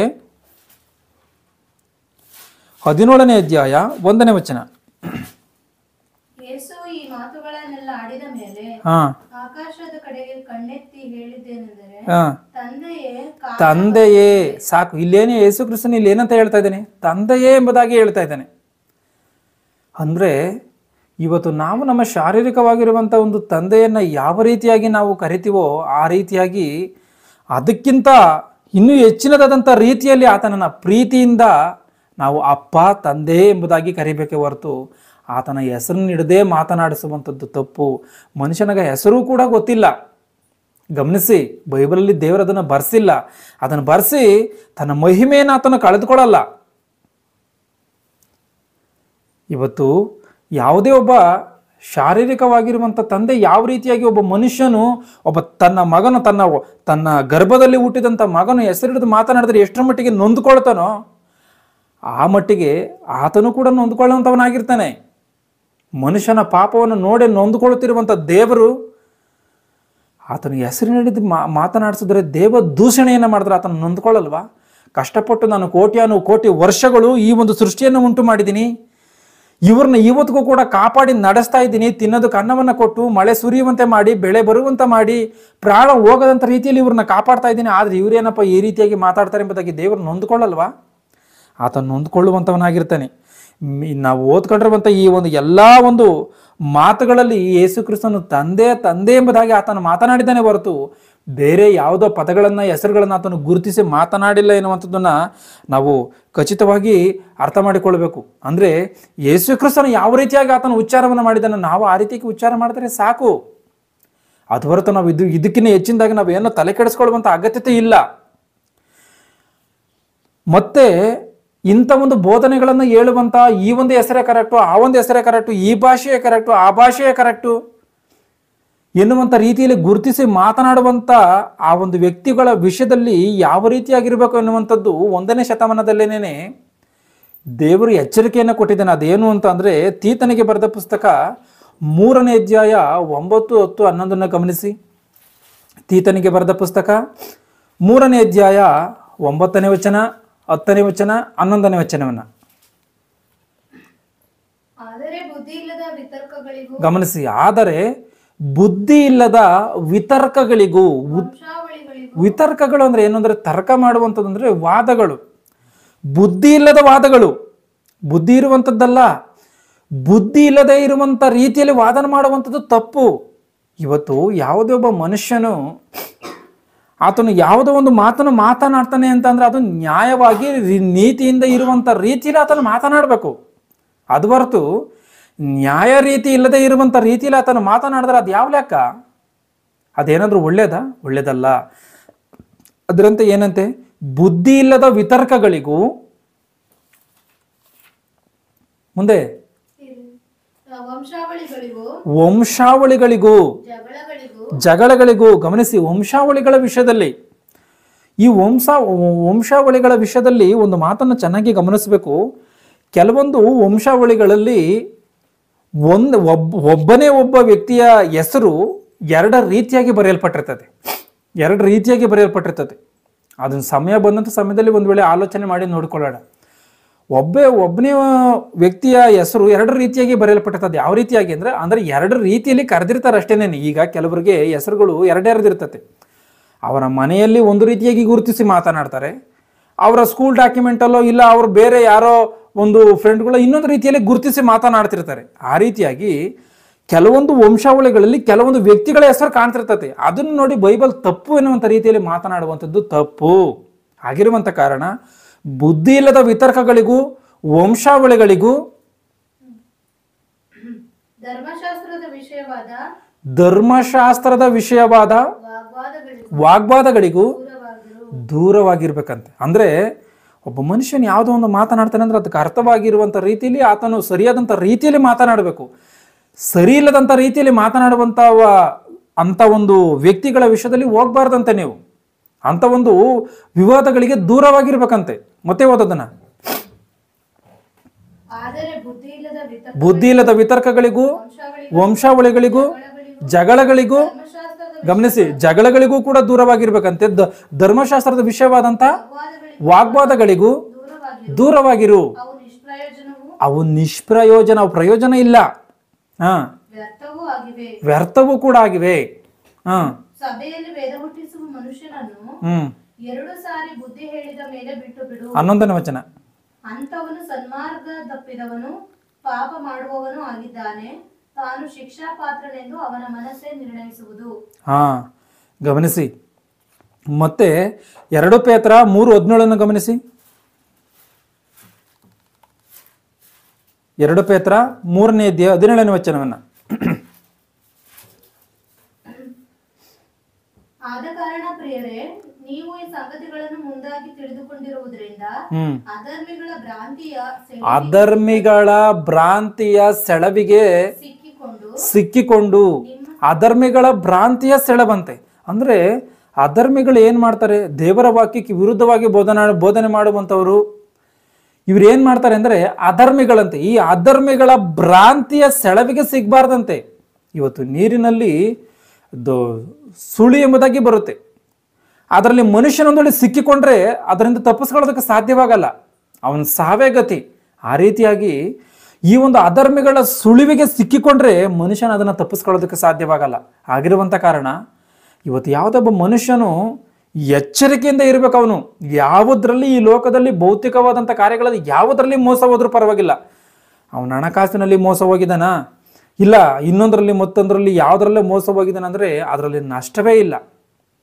ಅವನ ಕೆಲಸ ಕಾರ್ಯಗಳಲ್ಲಾಗಿರ್ಬೋದು, ಅವನ ಸೊತ್ತುಗಳ ವಿಷಯದಲ್ಲಿ ಆಗಿರ್ಬೋದು, ಅವನ ಹಣಕಾಸಿನ ವಿಷಯದಲ್ಲಿ ಆಗಿರ್ಬೋದು, ಇಲ್ಲ ಅವನು ದಾರಿ ತಪ್ಪಿ ಎಲ್ಲೋ ಯಾರೋ ಮೋಸ ಮಾಡಿಲ್ಲೋ ಕರ್ಕೊಂಡೋಗಿದ್ದಾರೆ ಎನ್ನುವಂಥ ವಿಷಯ, ಇದರಲ್ಲಿ ಯಾವುದರಲ್ಲೂ ಅವನು ಮೋಸ ಹೋದರೆ ಅಂಥ ದೊಡ್ಡ ಒಂದು ಗಂಡಾಂತರ ಏನೂ ಇಲ್ಲ. ಆದರೆ ದೇವರ ವಾಕ್ಯಗಳ ವಿಷಯದಲ್ಲಿ ಆತನು ಮೋಸ ಹೋಗಿದ್ದಾನೆ ಅಂದ್ಕೊಂಡ್ರೆ ದೊಡ್ಡ ಗಂಡಾಂತರ. ಆಗಿರುವಂಥ ಕಾರಣ ದೇವರ ವಾಕ್ಯಗಳ ವಿಷಯದಲ್ಲಿ ಆತನು ಮೋಸ ಹೋಗಬಾರ್ದು. ಮುಂದೆ ಭ್ರಾಂತಿಯ ಸೆಳವಿಗೆ ಸಿಕ್ಕಿಕೊಂಡು ನಿಮ್ಮ ಸ್ಥಿರ ಮನಸ್ಸನ್ನು ಬಿಟ್ಟು ಭ್ರಷ್ಟರಾಗದಂತೆ ನಿಮ್ಮ ಸ್ಥಿರವಾದಂಥ ಮನಸ್ಸನ್ನು ಕೂಡ ಚಂಚಲ ಮಾಡುವಂಥ ರೀತಿಯಲ್ಲಿ ದುರ್ಬೋಧಕರು ಎದ್ದು ಬಿಡ್ತಾರೆ. ಈ ಭಾಷೆಯಲ್ಲಿ ಇರುವಂಥದ್ದೇ ಕರೆಕ್ಟು, ಈ ಭಾಷೆಯೇ ಕರೆಕ್ಟು, ಈ ಭಾಷೆಯಲ್ಲಿ ಮಾತನಾಡಿದ್ರೆ ಮಾತ್ರವೇ ದೇವರು ಮಾತನಾಡ್ತಾನೆ, ಉತ್ತರವನ್ನು ಕೊಡ್ತಾನೆ. ಇಲ್ಲಾಂದ್ರೆ ಇವೆಲ್ಲವೂ ಕೂಡ ತಪ್ಪಾಗಿ ಹೋಗ್ತತೆ. ಇವೆಲ್ಲವೂ ಕೂಡ ತಪ್ಪು ಆಗಿರುವಂಥ ಕಾರಣ ಇಂಥ ಮನುಷ್ಯರ ವಿಷಯಕ್ಕೆ ಹೋಗ್ಬಾರ್ದು, ದೂರ ಇದ್ದು ಬಿಡಬೇಕು. ದೇವರು ಯಾವ ಭಾಷೆಯಲ್ಲೂ ಕೂಡ ಮಾತನಾಡಿದ್ರೂ ಕೂಡ ಆತನು ಮಾತನಾಡ್ತಾನೆ ಮತ್ತು ಆತನ ಉತ್ತರವನ್ನು ಕೊಡ್ತಾನೆ. ಅಪೊಸ್ತಲರ ಕೃತ್ಯಗಳು 20:30 ಗಮನಿಸಿ. ಅಪೊಸ್ತಲರ ಕೃತ್ಯಗಳು 20ನೇ ಅಧ್ಯಾಯ 30ನೇ ವಚನವನ್ನು. ಇದಲ್ಲದೆ ನಿಮ್ಮಲ್ಲಿಯೂ ಕೆಲವರು ಎದ್ದು ವ್ಯತ್ಯಾಸ ಬೋಧನೆಗಳನ್ನ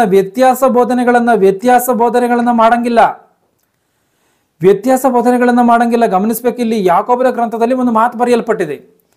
ಬೋಧಕರಾದಂಥ ನಿಮಗೆ ಕಠಿಣವಾದಂಥ ತೀರ್ಪು ಆಗುತ್ತದೆ ಅಂತ ಹೇಳಿ ತಿಳಿದು ನೀವು ಬಹುಮಂದಿ ಬೋಧಕರಾಗಬೇಡ್ರಿ ಎಂಬುದಾಗಿ. ಆ ಮಾತನ್ನು ಒಂದ್ಸರಿ ಗಮನಿಸಿ. ಯಾಕೋಬನ ಗ್ರಂಥದಲ್ಲಿ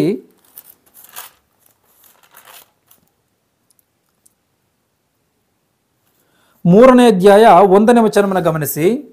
ನನ್ನ ಸಹೋದರರೇ, ಬೋಧಕರಾದ ನಮಗೆ ಕಠಿಣವಾದ ತೀರ್ಪು ಆಗುವುದೆಂದು ತಿಳಿದುಕೊಂಡು ಬಹುಮಂದಿ ಬೋಧಕರಾಗಬೇಡಿರಿ ಅಂತ.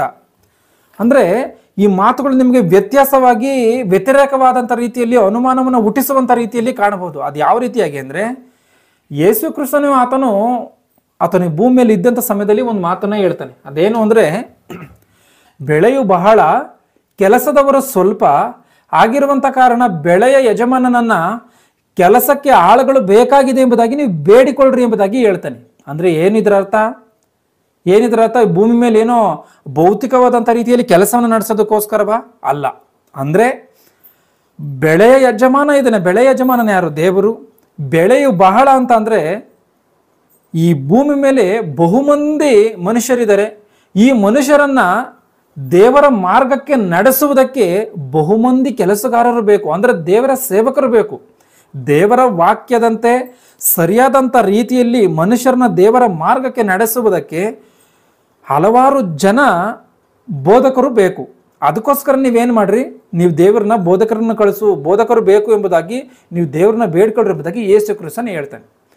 ಈ ಒಂದು ಯಾಕೋಬನ ಗ್ರಂಥದಲ್ಲಿ ಏನು ಬರೆಯಲ್ಪಟ್ಟಿದೆ?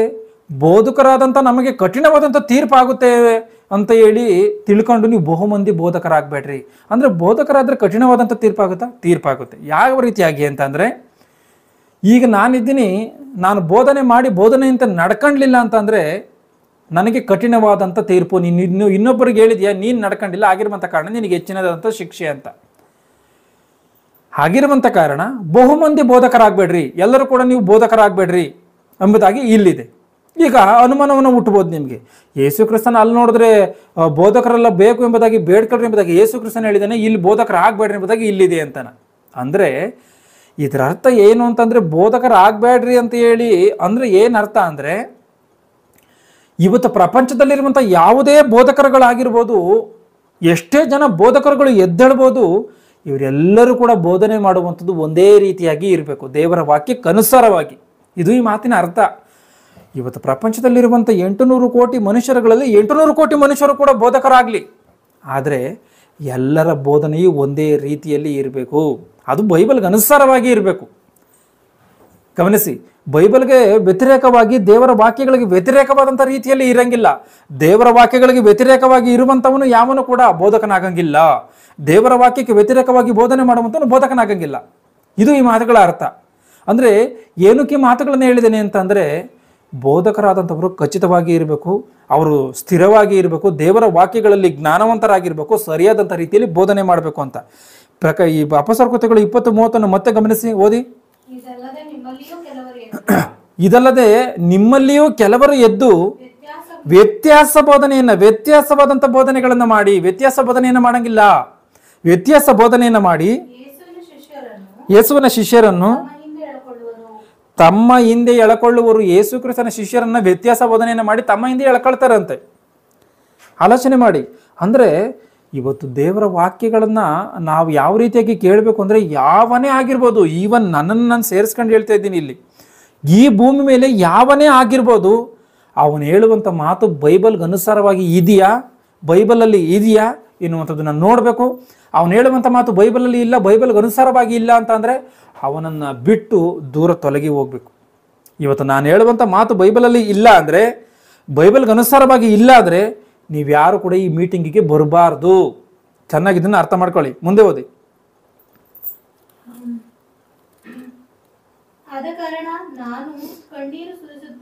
ಹಿಂದಿಂದ ಓದು, ಹಿಂದಿಂದ ನೀಟಾಗೆ. ಇದಲ್ಲದೆ ನಿಮ್ಮಲ್ಲಿಯೂ ಕೆಲವರು ಎದ್ದು ವ್ಯತ್ಯಾಸ ವ್ಯತ್ಯಾಸ ಬೋಧನೆಯನ್ನ ಮಾಡಿ ಯೇಸುವಿನ ಶಿಷ್ಯರನ್ನ ತಮ್ಮ ಹಿಂದೆ ಎಳಕೊಳ್ಳುವರು. ನಾನು ಕಣ್ಣೀರು ಸುರಿಸುತ್ತಾ 3 ವರ್ಷ ಹಗಲಿರುಳು ಎಡೆಬಿಡದೆ ಪ್ರತಿಯೊಬ್ಬನಿಗೆ ಬುದ್ಧಿ ಹೇಳಿದ್ದೇನೆಂದು ನೀವು ಜ್ಞಾಪಕ ಮಾಡಿಕೊಂಡು ಎಚ್ಚರವಾಗಿರಿ. ನಾನೀಗ ನಿಮ್ಮನ್ನು ಕರ್ತನಿಗೂ ಆತನ ಕೃಪಾವಾಕ್ಯಕ್ಕೂ. ಅಂದ್ರೆ ಗಮನಿಸಿ, ನಾವೆಲ್ಲರೂ ಕೂಡ ಬೋಧನೆ ವಿಷಯದಲ್ಲಿ ಎಲ್ಲರೂ ಎಚ್ಚರವಾಗಿರ್ಬೇಕು ಎಂಬುದಾಗಿ 1ನೇ ಶತಮಾನದಲ್ಲೇನೆ ಅಪೊಸ್ತಲರು ಮಾತನಾಡಿರುವಂಥ ಮಾತುಗಳು ಇವೆಲ್ಲವೂ ಆಗಿರುವಂಥ ಕಾರಣ ಎಲ್ಲರೂ ಕೂಡ ನಾವು ಸರಿಯಾದಂಥ ರೀತಿಯಲ್ಲಿ ಇರಬೇಕು.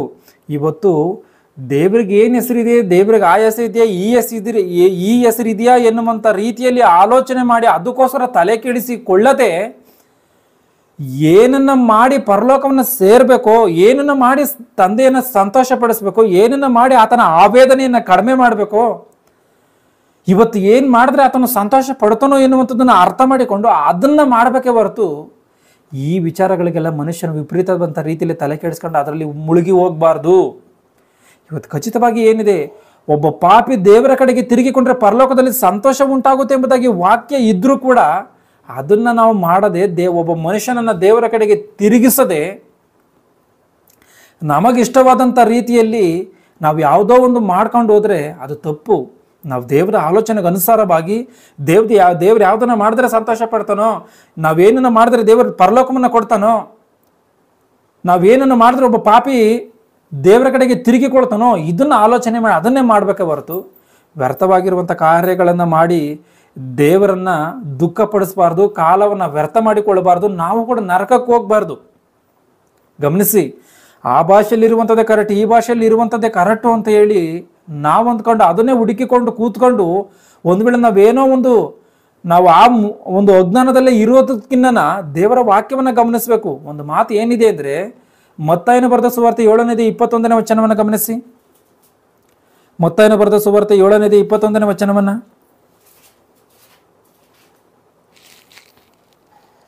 ನನ್ನನ್ನು ಸ್ವಾಮಿ ಸ್ವಾಮಿ ಅನ್ನುವರೆಲ್ಲರೂ ಪರಲೋಕ ರಾಜ್ಯದಲ್ಲಿ ಸೇರುವರೆಂದು ನೆನೆಸಿಬಿಡಿರಿ. ಸಾಕು. ಪರಲೋಕದಲ್ಲಿರುವ ನನ್ನ ತಂದೆಯ ಚಿತ್ತದಂತೆ ನಡೆಯುವವನೇ ಪರಲೋಕ ರಾಜ್ಯಕ್ಕೆ ಸೇರುವನು. ನನ್ನನ್ನ ಸ್ವಾಮಿ ಸ್ವಾಮಿ ಅನ್ನುವರೆಲ್ಲರೂ ಕೂಡ ಪರಲೋಕ ರಾಜ್ಯದಲ್ಲಿ ಸೇರುವುದಿಲ್ಲ.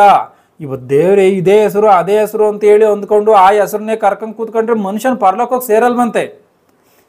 ಯಾವಾಗ ಪರಲೋಕಕ್ಕೆ ಸೇರ್ತಾನಂತೆ? ಪರಲೋಕದಲ್ಲಿರುವಂಥ ನನ್ನ ತಂದೆಯ ಚಿತ್ತದಂತೆ ನಡೆಯುವಂಥವನ್ನೇ ಪರಲೋಕಕ್ಕೆ ಸೇರ್ತಾನೆ. ತಂದೆಯ ಚಿತ್ತ ಏನಿದೆ? ಎಲ್ಲ ಮನುಷ್ಯರು ಸತ್ಯದ ಪರಿಜ್ಞಾನವನ್ನು ಹೊಂದಬೇಕೆಂಬುದು ಆತನ ಚಿತ್ತವಾಗಿದೆ ಎಂಬುದಾಗಿದೆ. ತಿಮೋತಿ ಗ್ರಂಥದಲ್ಲಿ ಎಲ್ಲ ಮನುಷ್ಯರ ರಕ್ಷಣೆಯನ್ನು ಹೊಂದಿ ಸತ್ಯದ ಪರಿಜ್ಞಾನಕ್ಕೆ ಸೇರಬೇಕೆಂಬುದು ಆತನ ಚಿತ್ತವಾಗಿದೆ ಎಂಬುದಾಗಿದೆ. ಅಂದರೆ ದೇವರ ಸಂಕಲ್ಪ ಏನು? ಎಲ್ಲ ಮನುಷ್ಯರು ರಕ್ಷಣೆಯನ್ನು ಹೊಂದಬೇಕು ಎನ್ನುವಂಥದ್ದು ದೇವರ ಸಂಕಲ್ಪ. ಎಲ್ಲ ಮನುಷ್ಯರು ರಕ್ಷಣೆಯನ್ನು ಹೊಂದಬೇಕು ಅಂದರೆ ಏನು ಮಾಡಬೇಕು? ದೇವರೇ ಆ ದೇಶವನ್ನು ಕಾಪಾಡು, ದೇವರೇ ಈ ದೇಶವನ್ನು ಕಾಪಾಡು, ಈ ಮನುಷ್ಯನನ್ನು ಕಾಪಾಡು, ಆ ಮನುಷ್ಯನನ್ನು ಕಾಪಾಡು ಅಂತ ಹೇಳಿ ನೀನು 4 ಗೋಡೆಗಳ ಮಧ್ಯದಲ್ಲಿ ಕದ ಹಾಕ್ಕೊಂಡು ಭಜನೆ ಮಾಡ್ಕೊಂಡು ಪ್ರೇಯರ್ ಮಾಡುವಂಥದ್ದ? ಅದು ಮಾಡುವಂಥದ್ದ? ಒಬ್ಬ ಪಾಪಿ ದೇವರ ಕಡೆಗೆ ತಿರುಗಿಕೊಳ್ಬೇಕು ಅಂತ ಅಂದರೆ ಸುವಾರ್ತೆಯನ್ನು ಸಾರಬೇಕಾ? ಪ್ರಾರ್ಥನೆಯನ್ನು ಮಾಡಬೇಕಾ? ಸುವಾರ್ತೆಯನ್ನು ಸಾರಬೇಕೇ ಹೊರತು, ಸುವಾರ್ತೆಯನ್ನು ಸಾರಿ ಪ್ರಾರ್ಥನೆಯನ್ನು ಮಾಡಬೇಕೇ ಹೊರತು ಬರೀ ಪ್ರಾರ್ಥನೆಯನ್ನು ಮಾಡಿದ್ರೆ ನೀನು ನಿಷ್ಪ್ರಯೋಜಕನು. ಗಮನಿಸಿ ಇದನ್ನು, ನಿಷ್ಪ್ರಯೋಜಕನು. ಇವತ್ತು ಒಂದು ತಂದೆ ಯಾವಾಗ ಸಂತೋಷ ಪಡ್ತಾನೆ ಅಂದರೆ ಮಗ ತನ್ನ ಮಾತಿನಂತೆ ಬದುಕಿದಾಗಲೇ ಸಂತೋಷ ಪಡ್ತಾನೆ. ಅದು ಹೊರತು ಆತನ ಮಾತನ್ನು ಕೇಳದಂಥ ರೀತಿಯಲ್ಲಿ ಆ ತಂದೆಯನ್ನು ಅವಮಾನ ಪಡಿಸುವಂಥ ರೀತಿಯಲ್ಲಿ ಬದುಕಿಕೊಂಡು ಅಪ್ಪ ನೀನು ಒಳ್ಳೆಯವನು, ಅಪ್ಪ ನೀನು ಒಳ್ಳೆಯವನು, ಅಪ್ಪ ನೀನು ಒಳ್ಳೆಯವನು ಎಂಬುದಾಗಿ ಹೇಳ್ತಾ ಇದ್ರೆ ಆ ತಂದೆ ಯಾವ ರೀತಿಯಾಗಿ ಸಂತೋಷ ಪಡ್ತಾನೆ? ಸಂತೋಷ ಪಡೋದಕ್ಕೆ ಸಾಧ್ಯ ಇಲ್ಲ. ಆತನ ಬಾಯಿ ಮಾತಿನಲ್ಲಿ ಹೊಗಳದಲ್ಲೇ ಇದ್ರೂ ಕೂಡ ಆತನ ಆಸೆ ಪಟ್ಟಂಥ ರೀತಿಯಲ್ಲಿ ಬದುಕಿದ್ರೆ ಆ ತಂದೆ ಸಂತೋಷ ಪಡ್ತಾನೆ. ಆ ರೀತಿಯಾಗಿ ನಾವು ದೇವ್ರಿಗೆ ಯಾವಾಗಲೂ ದೇವರೇ ಸ್ತೋತ್ರ, ದೇವರೇ ಸ್ತೋತ್ರ, ದೇವರೇ ಸ್ತೋತ್ರ ಅಂತ ಹೇಳಿ ಸಾವಿರಾರು ಸರಿ ಹೇಳುವಂಥದ್ದಕ್ಕಿಂತ ಆತನೇನು ಇಚ್ಛೆ ಪಡ್ತಾನೆ, ಆತನೇನು ನಮ್ಮ ವಿಷಯದಲ್ಲಿ ಆತನ ಬಯಕೆ ಏನಿದೆ, ನಾವು ಯಾವ ರೀತಿಯಾಗಿ ಬದುಕಿದ್ರೆ ಆತನು ಸಂತೋಷ ಪಡ್ತಾನೆ, ನಾವೇನು ಮಾಡಿದ್ರೆ ಆತನು ಖುಷಿ ಆಗ್ತಾನೆ, ನಾವೇನು ಮಾಡಿದ್ರೆ ಪರಲೋಕವನ್ನು ಕೊಡ್ತಾನೆ ಎಂಬುದಾಗಿ ಇದನ್ನು ಆಲೋಚನೆ ಮಾಡಿ ಆ ಕೆಲಸವನ್ನು ಮಾಡಿದ್ರೆ ಆತನು ಸಂತೋಷ ಪಡ್ತಾನೆ ಹೊರತು ನಾವು ಯಾವಾಗಲೂ ಬಾಯಿ ಮಾತಿನ ಮೂಲಕವಾಗಿ ದೇವರನ್ನ ಹೊಗಳ್ತಾ ಇದ್ರೆ, ದೇವರಿಗೆ ಸ್ತೋತ್ರವನ್ನು ಮಾಡ್ತಾ ಇದ್ರೆ ಯಾವ ಕಾರಣಕ್ಕೂ ಕೂಡ ಪ್ರಯೋಜನ ಇಲ್ಲ. ಇವತ್ತೊಬ್ಬ ಮನುಷ್ಯನು ಪ್ರಾರ್ಥನೆ ಮಾಡೋದ್ರಿಂದ ಮಾತ್ರವೇ ರಕ್ಷಿಸಲ್ಪಡ್ತಾನೆ ಎನ್ನುವಂಥದ್ದು ನಿಜವಾಗಿದ್ದರೆ ಯೇಸು ಕ್ರಿಸ್ತನು ಆತನ ಮಹಾಯಾಜಕನಾತನು. ಇಬ್ರಿಯರಿಗೆ ಬರೆದ ಪುಸ್ತಕದಲ್ಲಿ ಆತನ ಸ್ಪಷ್ಟವಾಗಿದೆ, ಆತನ ಮಹಾಯಾಜಕನು ಅಂತಾನ. ಅಂದರೆ ಈ ಯಾಜಕನ ಕೆಲಸ ಏನು ಅಂತೇಳಿ ಹಳೆ ಒಡಂಬಡಿಕೆಯನ್ನು ಗಮನಿಸಿದ್ರೆ ಆತನು ಯಾಜಕೋದ್ಯೋಗವನ್ನು ನಡೆಸುವಂಥವರ ಕೆಲಸ ಏನು ಅಂದರೆ ದೇವರ ವಿಷಯದಲ್ಲಿ ಸೇವೆ ಮಾಡುವ, ಅಂದರೆ ದೇವರ ಒಂದು ಆಲಯದಲ್ಲಿ ಸೇವೆ ಮಾಡುವಂಥದ್ದು. ಅಂದರೆ ದೇವರಿಗೂ ಮನುಷ್ಯರಿಗೂ ಮಧ್ಯದಲ್ಲಿ ಈ ಯಾಜಕರು, ಒಬ್ಬ ಮನುಷ್ಯನು ಪಾಪವನ್ನು ಮಾಡಿದಂಥ ಸಮಯದಲ್ಲಿ ಆ ಪಾಪಕ್ಕೆ ಪ್ರಾಯಶ್ಚಿತವಾಗಿ ತಂದಿರುವಂಥ ಆ ಒಂದು ಪಕ್ಷಿಯನ್ನು ಇಲ್ಲ ಪಶುವನ್ನು ಇಲ್ಲ ಕುರಿ ಕೋಳಿಗಳನ್ನು ಇವೇನೋ ಈ ಒಂದು ಯಜ್ಞವನ್ನು ಮಾಡಿ ದೇವರಿಗೆ ಸಮಾಧಾನವಾಗುವಂಥ ರೀತಿಯಲ್ಲಿ ಪ್ರಾರ್ಥನೆ ಮಾಡುವಂಥದ್ದು. ದೇವರೇ ಇವನ ಪಾಪವನ್ನು ಕ್ಷಮಿಸು ಎನ್ನುವಂಥ ರೀತಿಯಲ್ಲಿ ಪ್ರಾರ್ಥನೆ ಮಾಡುವಂಥದ್ದು. ಅಂದರೆ ಈ ಯಾಜಕನ ಪ್ರಾರ್ಥನೆಯನ್ನು ಮಾಡುವುದಕ್ಕೆ ಯೋಗ್ಯನಾಗಿದ್ದಾನೆ ಅಂದರೆ ಯೋಗ್ಯನಾಗಿರ್ತಾನೆ. ಯಾಕೆ ಅಂತಂದ್ರೆ ಪ್ರತಿಷ್ಠೆ ಮಾಡಿರ್ತಾರೆ, ಅದಕ್ಕೋಸ್ಕರವೇ ಯೋಗ್ಯನಾಗಿರ್ತಾನೆ. ಯಾಜಕರ ಮನವಿಯನ್ನು ಕೇಳಿ ದೇವರು ಅವನ ಪ್ರಾರ್ಥನೆಯನ್ನು ಕೇಳಿ ಆ ಪಾಪಿಯನ್ನು ಕ್ಷಮಿಸ್ತಾನಂತ ನೋಡುವಾಗ ಕ್ಷಮಿಸ್ತಾನೆ ಎಂಬುದಾಗಿ ಸ್ಪಷ್ಟವಾಗಿ ವಾಕ್ಯಗಳನ್ನು ನೋಡಿದ್ರೆ ಅರ್ಥವಾಗುತ್ತೆ. ಅಂದರೆ ಯಾಜಕನ ಪ್ರಾರ್ಥನೆಯನ್ನು ಕೇಳ್ತಾನೆ ಎನ್ನುವಂಥದ್ದು ಈ ಒಂದು ವಿಷಯದಲ್ಲಿ ಅರ್ಥವಾಗುತ್ತೆ. ಆಗಿರುವಂಥ ಕಾರಣ ಯೇಸು ಕ್ರಿಸ್ತನ ಪ್ರಾರ್ಥನೆಯನ್ನು ದೇವರು ಕೇಳ್ತಾನ ಅಂತ ಅಂದರೆ ಯಾಕೆ ಕೇಳಲ್ಲ? ಆತನ ಇಷ್ಟಪಟ್ಟಂಥ ರೀತಿಯಲ್ಲಿ, ಆತನ ಆಸೆ ಪಡುವಂಥ ರೀತಿಯಲ್ಲಿ ಯೇಸು ಕ್ರಿಸ್ತನ ಈ ಭೂಮಿ ಮೇಲೆ ಆತನು ಬದುಕ್ಬಿಟ್ಟಿದ್ದಾನೆ. ಆಗಿರುವಂಥ ಕಾರಣ ಈತನ ಮಾತನ್ನು ಕೇಳ್ರಿ, ಈತನು ನನ್ನ ಮಗನು, ಈತನನ್ನು ನಾನು ಮೆಚ್ಚಿದ್ದೇನೆ ಎಂಬುದಾಗಿ ಆತನು ದೀಕ್ಷಾ ಸ್ನಾನ ಮಾಡಿಸಿಕೊಂಡ ಸಮಯದಲ್ಲಿ ಆಕಾಶವಾಣಿ ಆಗಿದೆ. ಅಂದರೆ ಯೇಸು ಕ್ರಿಸ್ತನನ್ನು ದೇವರು ಮೆಚ್ಚಿದ್ದಾನೆ, ಮೆಚ್ಚಿದ್ದಾನೆ. ಹೀಗೆ ಮೆಚ್ಚಿರುವಂಥ ಕಾರಣ ಯೇಸು ಕ್ರಿಸ್ತನ ಯಾವುದೇ ಪ್ರಾರ್ಥನೆಯನ್ನು ಮಾಡಿದ್ರು ಕೂಡ ದೇವರು ಕೇಳ್ತಾನೆ ಅಂದರೆ ಕೇಳ್ತಾನೆ, ಯಾವುದೇ ಕಾರಣಕ್ಕೂ ಕೇಳ್ದಂಗಿರಲ್ಲ. ಯಾಕೆಂತಂದ್ರೆ ಯೇಸು ಕ್ರಿಸ್ತನನ್ನು ಆ ರೀತಿಯಾಗಿ ಪ್ರೀತಿ ಮಾಡುವಂಥ ಕಾರಣ ಯೇಸು ಕ್ರಿಸ್ತನು ಕೂಡ ದೇವರ ಮಾತಿಗೆ ಅಂಥ ಒಂದು ಭಕ್ತಿಯಿಂದ ನಡೆದುಕೊಳ್ಳುವಂಥ ಕಾರಣ ದೇವರು ಯೇಸು ಕ್ರಿಸ್ತನ ಪ್ರಾರ್ಥನೆಯನ್ನು ಕೇಳ್ತಾನೆ. ಆಗಿರುವಂಥ ಕಾರಣ ಆತನು ಆ ಪರಲೋಕದಲ್ಲಿ ಇದ್ದಾಗಲೇ ಸ್ವಾಮಿ ಈ ಭೂಲೋಕಕ್ಕೆ ಯಾಕೆ ಸುಮ್ಮನೆ ನಾನು ಹೋಗಿ ಅಲ್ಲಿ ಭಯಂಕರವಾದಂಥ ರೀತಿಯಲ್ಲಿ ಆ ಮನುಷ್ಯರ ಒಂದು ಕೈಯಲ್ಲಿ ಬಿದ್ದು ನಾನು ಕ್ರೂರವಾಗಿ ಹಿಂಸಿಸಲ್ಪಟ್ಟು ನಾನು ಸಾಯಬೇಕು, ಒಂದೇ ಸಾರಿ ಇವರು ಪಾಪವನ್ನೆಲ್ಲ ಕ್ಷಮಿಸಿ ಇವರಿಗೆ ಪರಲೋಕವನ್ನು ಕೊಟ್ಬಿಡು ಎಂಬುದಾಗಿ ಪ್ರಾರ್ಥನೆ ಮಾಡ್ಬೋದಾಯ್ತಾ ಇಲ್ಲ? ಯಾಕಾತನ ಆ ರೀತಿಯಾಗಿ ಪ್ರಾರ್ಥನೆಯನ್ನು ಮಾಡದೆ ಈ ಭೂಮಿ ಮೇಲೆ ಬಂದು ಈ ಮನುಷ್ಯರ ಮಧ್ಯದಲ್ಲಿ ಅಂಥ ಮಟ್ಟಿಗೆ ಭಯಂಕರವಾದಂಥ ಶ್ರಮೆಯನ್ನು ಅನುಭವಿಸಬೇಕಾಗಿತ್ತು? ಆಲೋಚನೆ ಮಾಡಿ. ಅಂದರೆ ಇದರಿಂದ ಅರ್ಥವಾಗುವಂಥ ಒಂದು ಸಂಗತಿ ಏನು ಅಂತ ಅಂದರೆ, ಮನುಷ್ಯನು ಒಬ್ಬ ಪಾಪಿ ಬದಲಾಗಬೇಕು ಅಂದರೆ ದೇವರೇ ಅವನನ್ನು ಕಾಪಾಡು, ಅವನನ್ನು ಮಾನಸಾಂತರ ಪಡುವಂಥ ರೀತಿಯಲ್ಲಿ ಮಾಡು ಅಂತೇಳಿ ಪ್ರಾರ್ಥನೆ ಮಾಡುವಂಥದ್ರಲ್ಲಿ ಯಾವ ಅರ್ಥವೂ ಇಲ್ಲ. ಅವನ ಬಳಿಗೆ ಹೋಗಬೇಕು, ದೇವರ ವಿಷಯದಲ್ಲಿ ಆತನಿಗೆ ಪರಿಜ್ಞಾನವನ್ನು ತಿಳಿಸಬೇಕು. ಅದಕ್ಕೋಸ್ಕರವೇ ಯೇಸು ಕ್ರಿಸ್ತನು ಆತನು ಮತ್ತನೇ ಬರೆದ ಸುವಾರ್ತೆ 16:16 ಆತನು ಹೇಳಿದ್ದಾನೆ, ನೀವು ಸರ್ವಲೋಕಕ್ಕೆ ಹೋಗಿ ಸುವಾರ್ತೆಯನ್ನು ಸಾರಿ ಎಂಬುದಾಗಿ. ನೀವು ಪ್ರಾರ್ಥನೆ ಮಾಡ್ರಿ ಬಾಕ್ಲಾಕೊಂಡು ಯಾವಾಗಲೂ ಎಂಬುದಾಗಿ ಆತನು ಹೇಳಿದಾನ? ಕೆಲವೊಂದು ವಾಕ್ಯಗಳನ್ನು ಭಿನ್ನವಾಗಿ ನೀವು ಅರ್ಥ ಮಾಡಿಕೊಳ್ತೀರಾ. ಕೆಲವೊಂದು ವಾಕ್ಯಗಳು ಎಡೆಬಿಡದೆ ಪ್ರಾರ್ಥನೆ ಮಾಡ್ರಿ ಎಂಬುದಾಗಿ ಕೆಲವೊಂದು ವಾಕ್ಯಗಳನ್ನು ನೋಡಿ ಮನುಷ್ಯನ ಏನು ಅಂದ್ಕೊಂಡ್ಬಿಡ್ತಾನೆ ಅಂದರೆ, ಎಡೆಬಿಡದೆ ಅಂತ ಅಂದರೆ ಯಾವಾಗಲೂ ಮಾಡ್ತಾ ಇರ್ಬೇಕೇನೋ ಎನ್ನುವಂಥ ರೀತಿಯಲ್ಲಿ. ಅವೆಲ್ಲವೂ ಕೂಡ ತಪ್ಪು. ಇವತ್ತು ಡಾಕ್ಟ್ರು ಒಂದು ಮೆಡಿಸನನ್ನು ಕೊಟ್ಟು ಆತನಿಗೆ ನೀನು ಕಂಟಿನ್ಯೂಸ್ ಆಗಿ ತಗ ಎಂಬುದಾಗಿ ಆತನು ಹೇಳ್ತಾನೆ ಅಂತ ಅಂದರೆ, ಈತನು ಒಂದಾದ್ಮೇಲೆ ಒಂದು ತೆಗೆದುಕೊಂಡು ನುಂಗಬೇಕು ಅಂತಾನ ಅರ್ಥ? ಆಗಲ್ಲ. ನೀನು ಕ್ರಮವಾಗಿ ಕಂಟಿನ್ಯೂಸ್ ಆಗಿ ನೀನು ನಿಲ್ಲಿಸಿದಂಥ ರೀತಿಯಲ್ಲಿ ಮೆಡಿಸಿನ್ ಅಂತಂದ್ರೆ ಏನು? ಮಧ್ಯಾಹ್ನಕ್ಕೆ ಯಾವ್ದು ತಗೋಬೇಕು ಅದನ್ನು ತಗೋಬೇಕು, ಸಾಯಂಕಾಲಕ್ಕೆ ಯಾವ್ದು ತಗೋಬೇಕು ಅದು ತಗೋಬೇಕು, ಬೆಳಗ್ಗೆ ಯಾವ್ದು ತಗೋಬೇಕು ಅದು ತಗೋಬೇಕು. ಅದು ಹೊರತು ಒಂದಾದ್ಮೇಲೆ ಒಂದು ಹಿಂದಿಂದಲೇ ತಗೋಬೇಕು ಎನ್ನುವಂಥ ರೀತಿಯಲ್ಲಿ ನಾವು ಅರ್ಥ ಮಾಡಿಕೊಳ್ಳಲ್ಲ. ಆ ರೀತಿಯಾಗಿ ನೀವು ಎಡೆಬಿಡದೆ ಪ್ರಾರ್ಥನೆ ಮಾಡ್ರಿ ಅಂತಂದ್ರೆ ಸಮಯಕ್ಕೆ ತಕ್ಕಂತೆ ನಿನ್ನ ಅವಶ್ಯಕತೆ ಇದೆಯಾ ಆ ಒಂದು ಸಮಯದಲ್ಲಿ ನೀನು ದೇವರಿಗೆ ಪ್ರಾರ್ಥನೆಯನ್ನು ಮಾಡಬೇಕು. ಯಾವಾಗಲೂ ನೀನು 24 ಗಂಟೆ ಬಾಗಿಲು ಮುಚ್ಚಿಕೊಂಡು ಪ್ರೇಯರ್ ಟವರ್ ಎನ್ನುವಂಥದ್ದನ್ನು ಮಾಡ್ಕೊಂಡು ನಿನ್ನ ಮೇಲೆ ಹೋಗಿ ಯಾವಾಗಲೂ ಪ್ರಾರ್ಥನೆ ಮಾಡ್ಕೊಂಡು ಕೂತ್ಕೊಂಡ್ರೆ ದೇವ್ರು ಮೆಚ್ಚುತ್ತಾನ? ದೇವರು ನಿನ್ನನ್ನು ಆದಷ್ಟು ಬೇಗ ನರಕಕ್ಕೆ ಕಳಿಸ್ಬಿಡ್ತಾನೆ. ಆಗಿರುವಂಥ ಕಾರಣ ಇಂಥ ಒಂದು ದುರ್ಗುಣಗಳನ್ನು, ದುಷ್ಟ ಕಾರ್ಯಗಳನ್ನೆಲ್ಲವನ್ನು ನಾವು ಬಿಟ್ಟು ದೇವರ ಸಂಕಲ್ಪವೇನೋ ಎನ್ನುವಂಥದ್ದನ್ನು ಅರ್ಥ ಮಾಡಿಕೊಂಡು ದೇವರ ವಾಕ್ಯಗಳನ್ನು ಯಾವಾಗಲೂ ಕೂಡ ಭಾಷೆಗೆ ಪ್ರಾಮುಖ್ಯತೆಯನ್ನು ಕೊಡದೆ ಭಾವಕ್ಕೆ ಪ್ರಾಮುಖ್ಯತೆಯನ್ನು ಕೊಟ್ಟು ಆಲೋಚನೆ ಮಾಡಿ ಅದನ್ನು ತಿಳಿದುಕೊಂಡು ದೇವರ ವಿಚಾರದಲ್ಲಿ ಮುಂದೆ ಸಾಗಿ ಹೋಗಬೇಕು. ಮನುಷ್ಯನು ಈ ಭೂಮಿ ಮೇಲೆ ದೇವರ ತಂದೆಯಾಗಿರುವಂಥ ದೇವರ ಹೆಸರನ್ನಾಗಿರ್ಬೋದು, ಯೇಸು ಕ್ರಿಸ್ತನ ಹೆಸರನ್ನಾಗಿರ್ಬೋದು ತಿಳಿದುಕೊಳ್ಳುವುದಕ್ಕೆ ಸಾಧ್ಯ ಇಲ್ಲ. ಬೈಬಲ್ ಅದಿಲ್ಲ. ಯೇಸು ಕ್ರಿಸ್ತನನ್ನ ಇವತ್ತು ರಕ್ಷಕನು ಎಂಬುದಾಗಿ ನಾವು ಗುರುತಿಸಿ ಮಾತನಾಡಿದ್ರೆ ತಪ್ಪಿಲ್ಲ. ತಂದೆಯಾದಂಥ ದೇವರನ್ನ ತಂದೆ ಎಂಬುದಾಗಿ ಗುರುತಿಸಿ ಮಾತನಾಡಿದ್ರೆ ಅದು ತಪ್ಪಿಲ್ಲ. ಇವತ್ತು ನಮ್ಮ ಶಾರೀರಿಕವಾಗಿರುವಂಥ ತಂದೆಗೆ ಆತನಿಗೊಂದು ಹೆಸರಿದೆ. ಆ ಹೆಸರನ್ನ ಹಿಡ್ದೇ ನಾವು ಮಾತನಾಡ್ತೀವ? ಇಲ್ಲ. ಅಪ್ಪ ಎಂಬುದಾಗಿ ನಾವು ಕರಿತೀವಿ. ಆತನಿಗಿರುವಂಥ ಹೆಸರನ್ನೇ ಹಿಡಿದು ಮಾತಾಡಲ್ಲ, ನಾವು ಅಪ್ಪ ಎಂಬುದಾಗಿ ಕರಿತೀವಿ. ಆ ರೀತಿಯಾಗಿ ಆ ದೇವ್ರನ್ನು ಕೂಡ ಅಪ್ಪ ಎಂಬುದಾಗಿ ನಾವು ಕರಿಬೋದು. ಆತನನ್ನು ಯಾವ ರೀತಿಯಾಗಿ ನಾವು ಆತನ ಗುಣಲಕ್ಷಣಗಳನ್ನು, ಆತನ ಶೌರ್ಯವನ್ನು, ಆತನ ಲಕ್ಷಣಗಳನ್ನು ತಿಳಿಸುವಂಥ ರೀತಿಯಲ್ಲಿ ಗುರುತಿಸಿ ಮಾತನಾಡ್ಬೋದೇ ಹೊರತು ಈ ಹೆಸರೇ ಕರೆಕ್ಟು, ಆ ಭಾಷೆನೇ ಕರೆಕ್ಟು ಎನ್ನುವಂಥದ್ದು ಮಾತ್ರ ಸುಳ್ಳು. ಆಗಿರುವಂಥ ಕಾರಣ ಈ ಒಂದು ವಿಷಯವನ್ನು ಸರಿಯಾದಂಥ ರೀತಿಯಲ್ಲಿ ಅರ್ಥ ಮಾಡಿಕೊಳ್ಳ್ರಿ. ಸಮಯವಾಗಿರುವಂಥ ಕಾರಣ ಎಲ್ಲರೂ ಕಣ್ಣುಗಳನ್ನು ಮುಚ್ಚಿ ಪ್ರಾರ್ಥನೆಯನ್ನು ಮಾಡ್ತೀನಿ.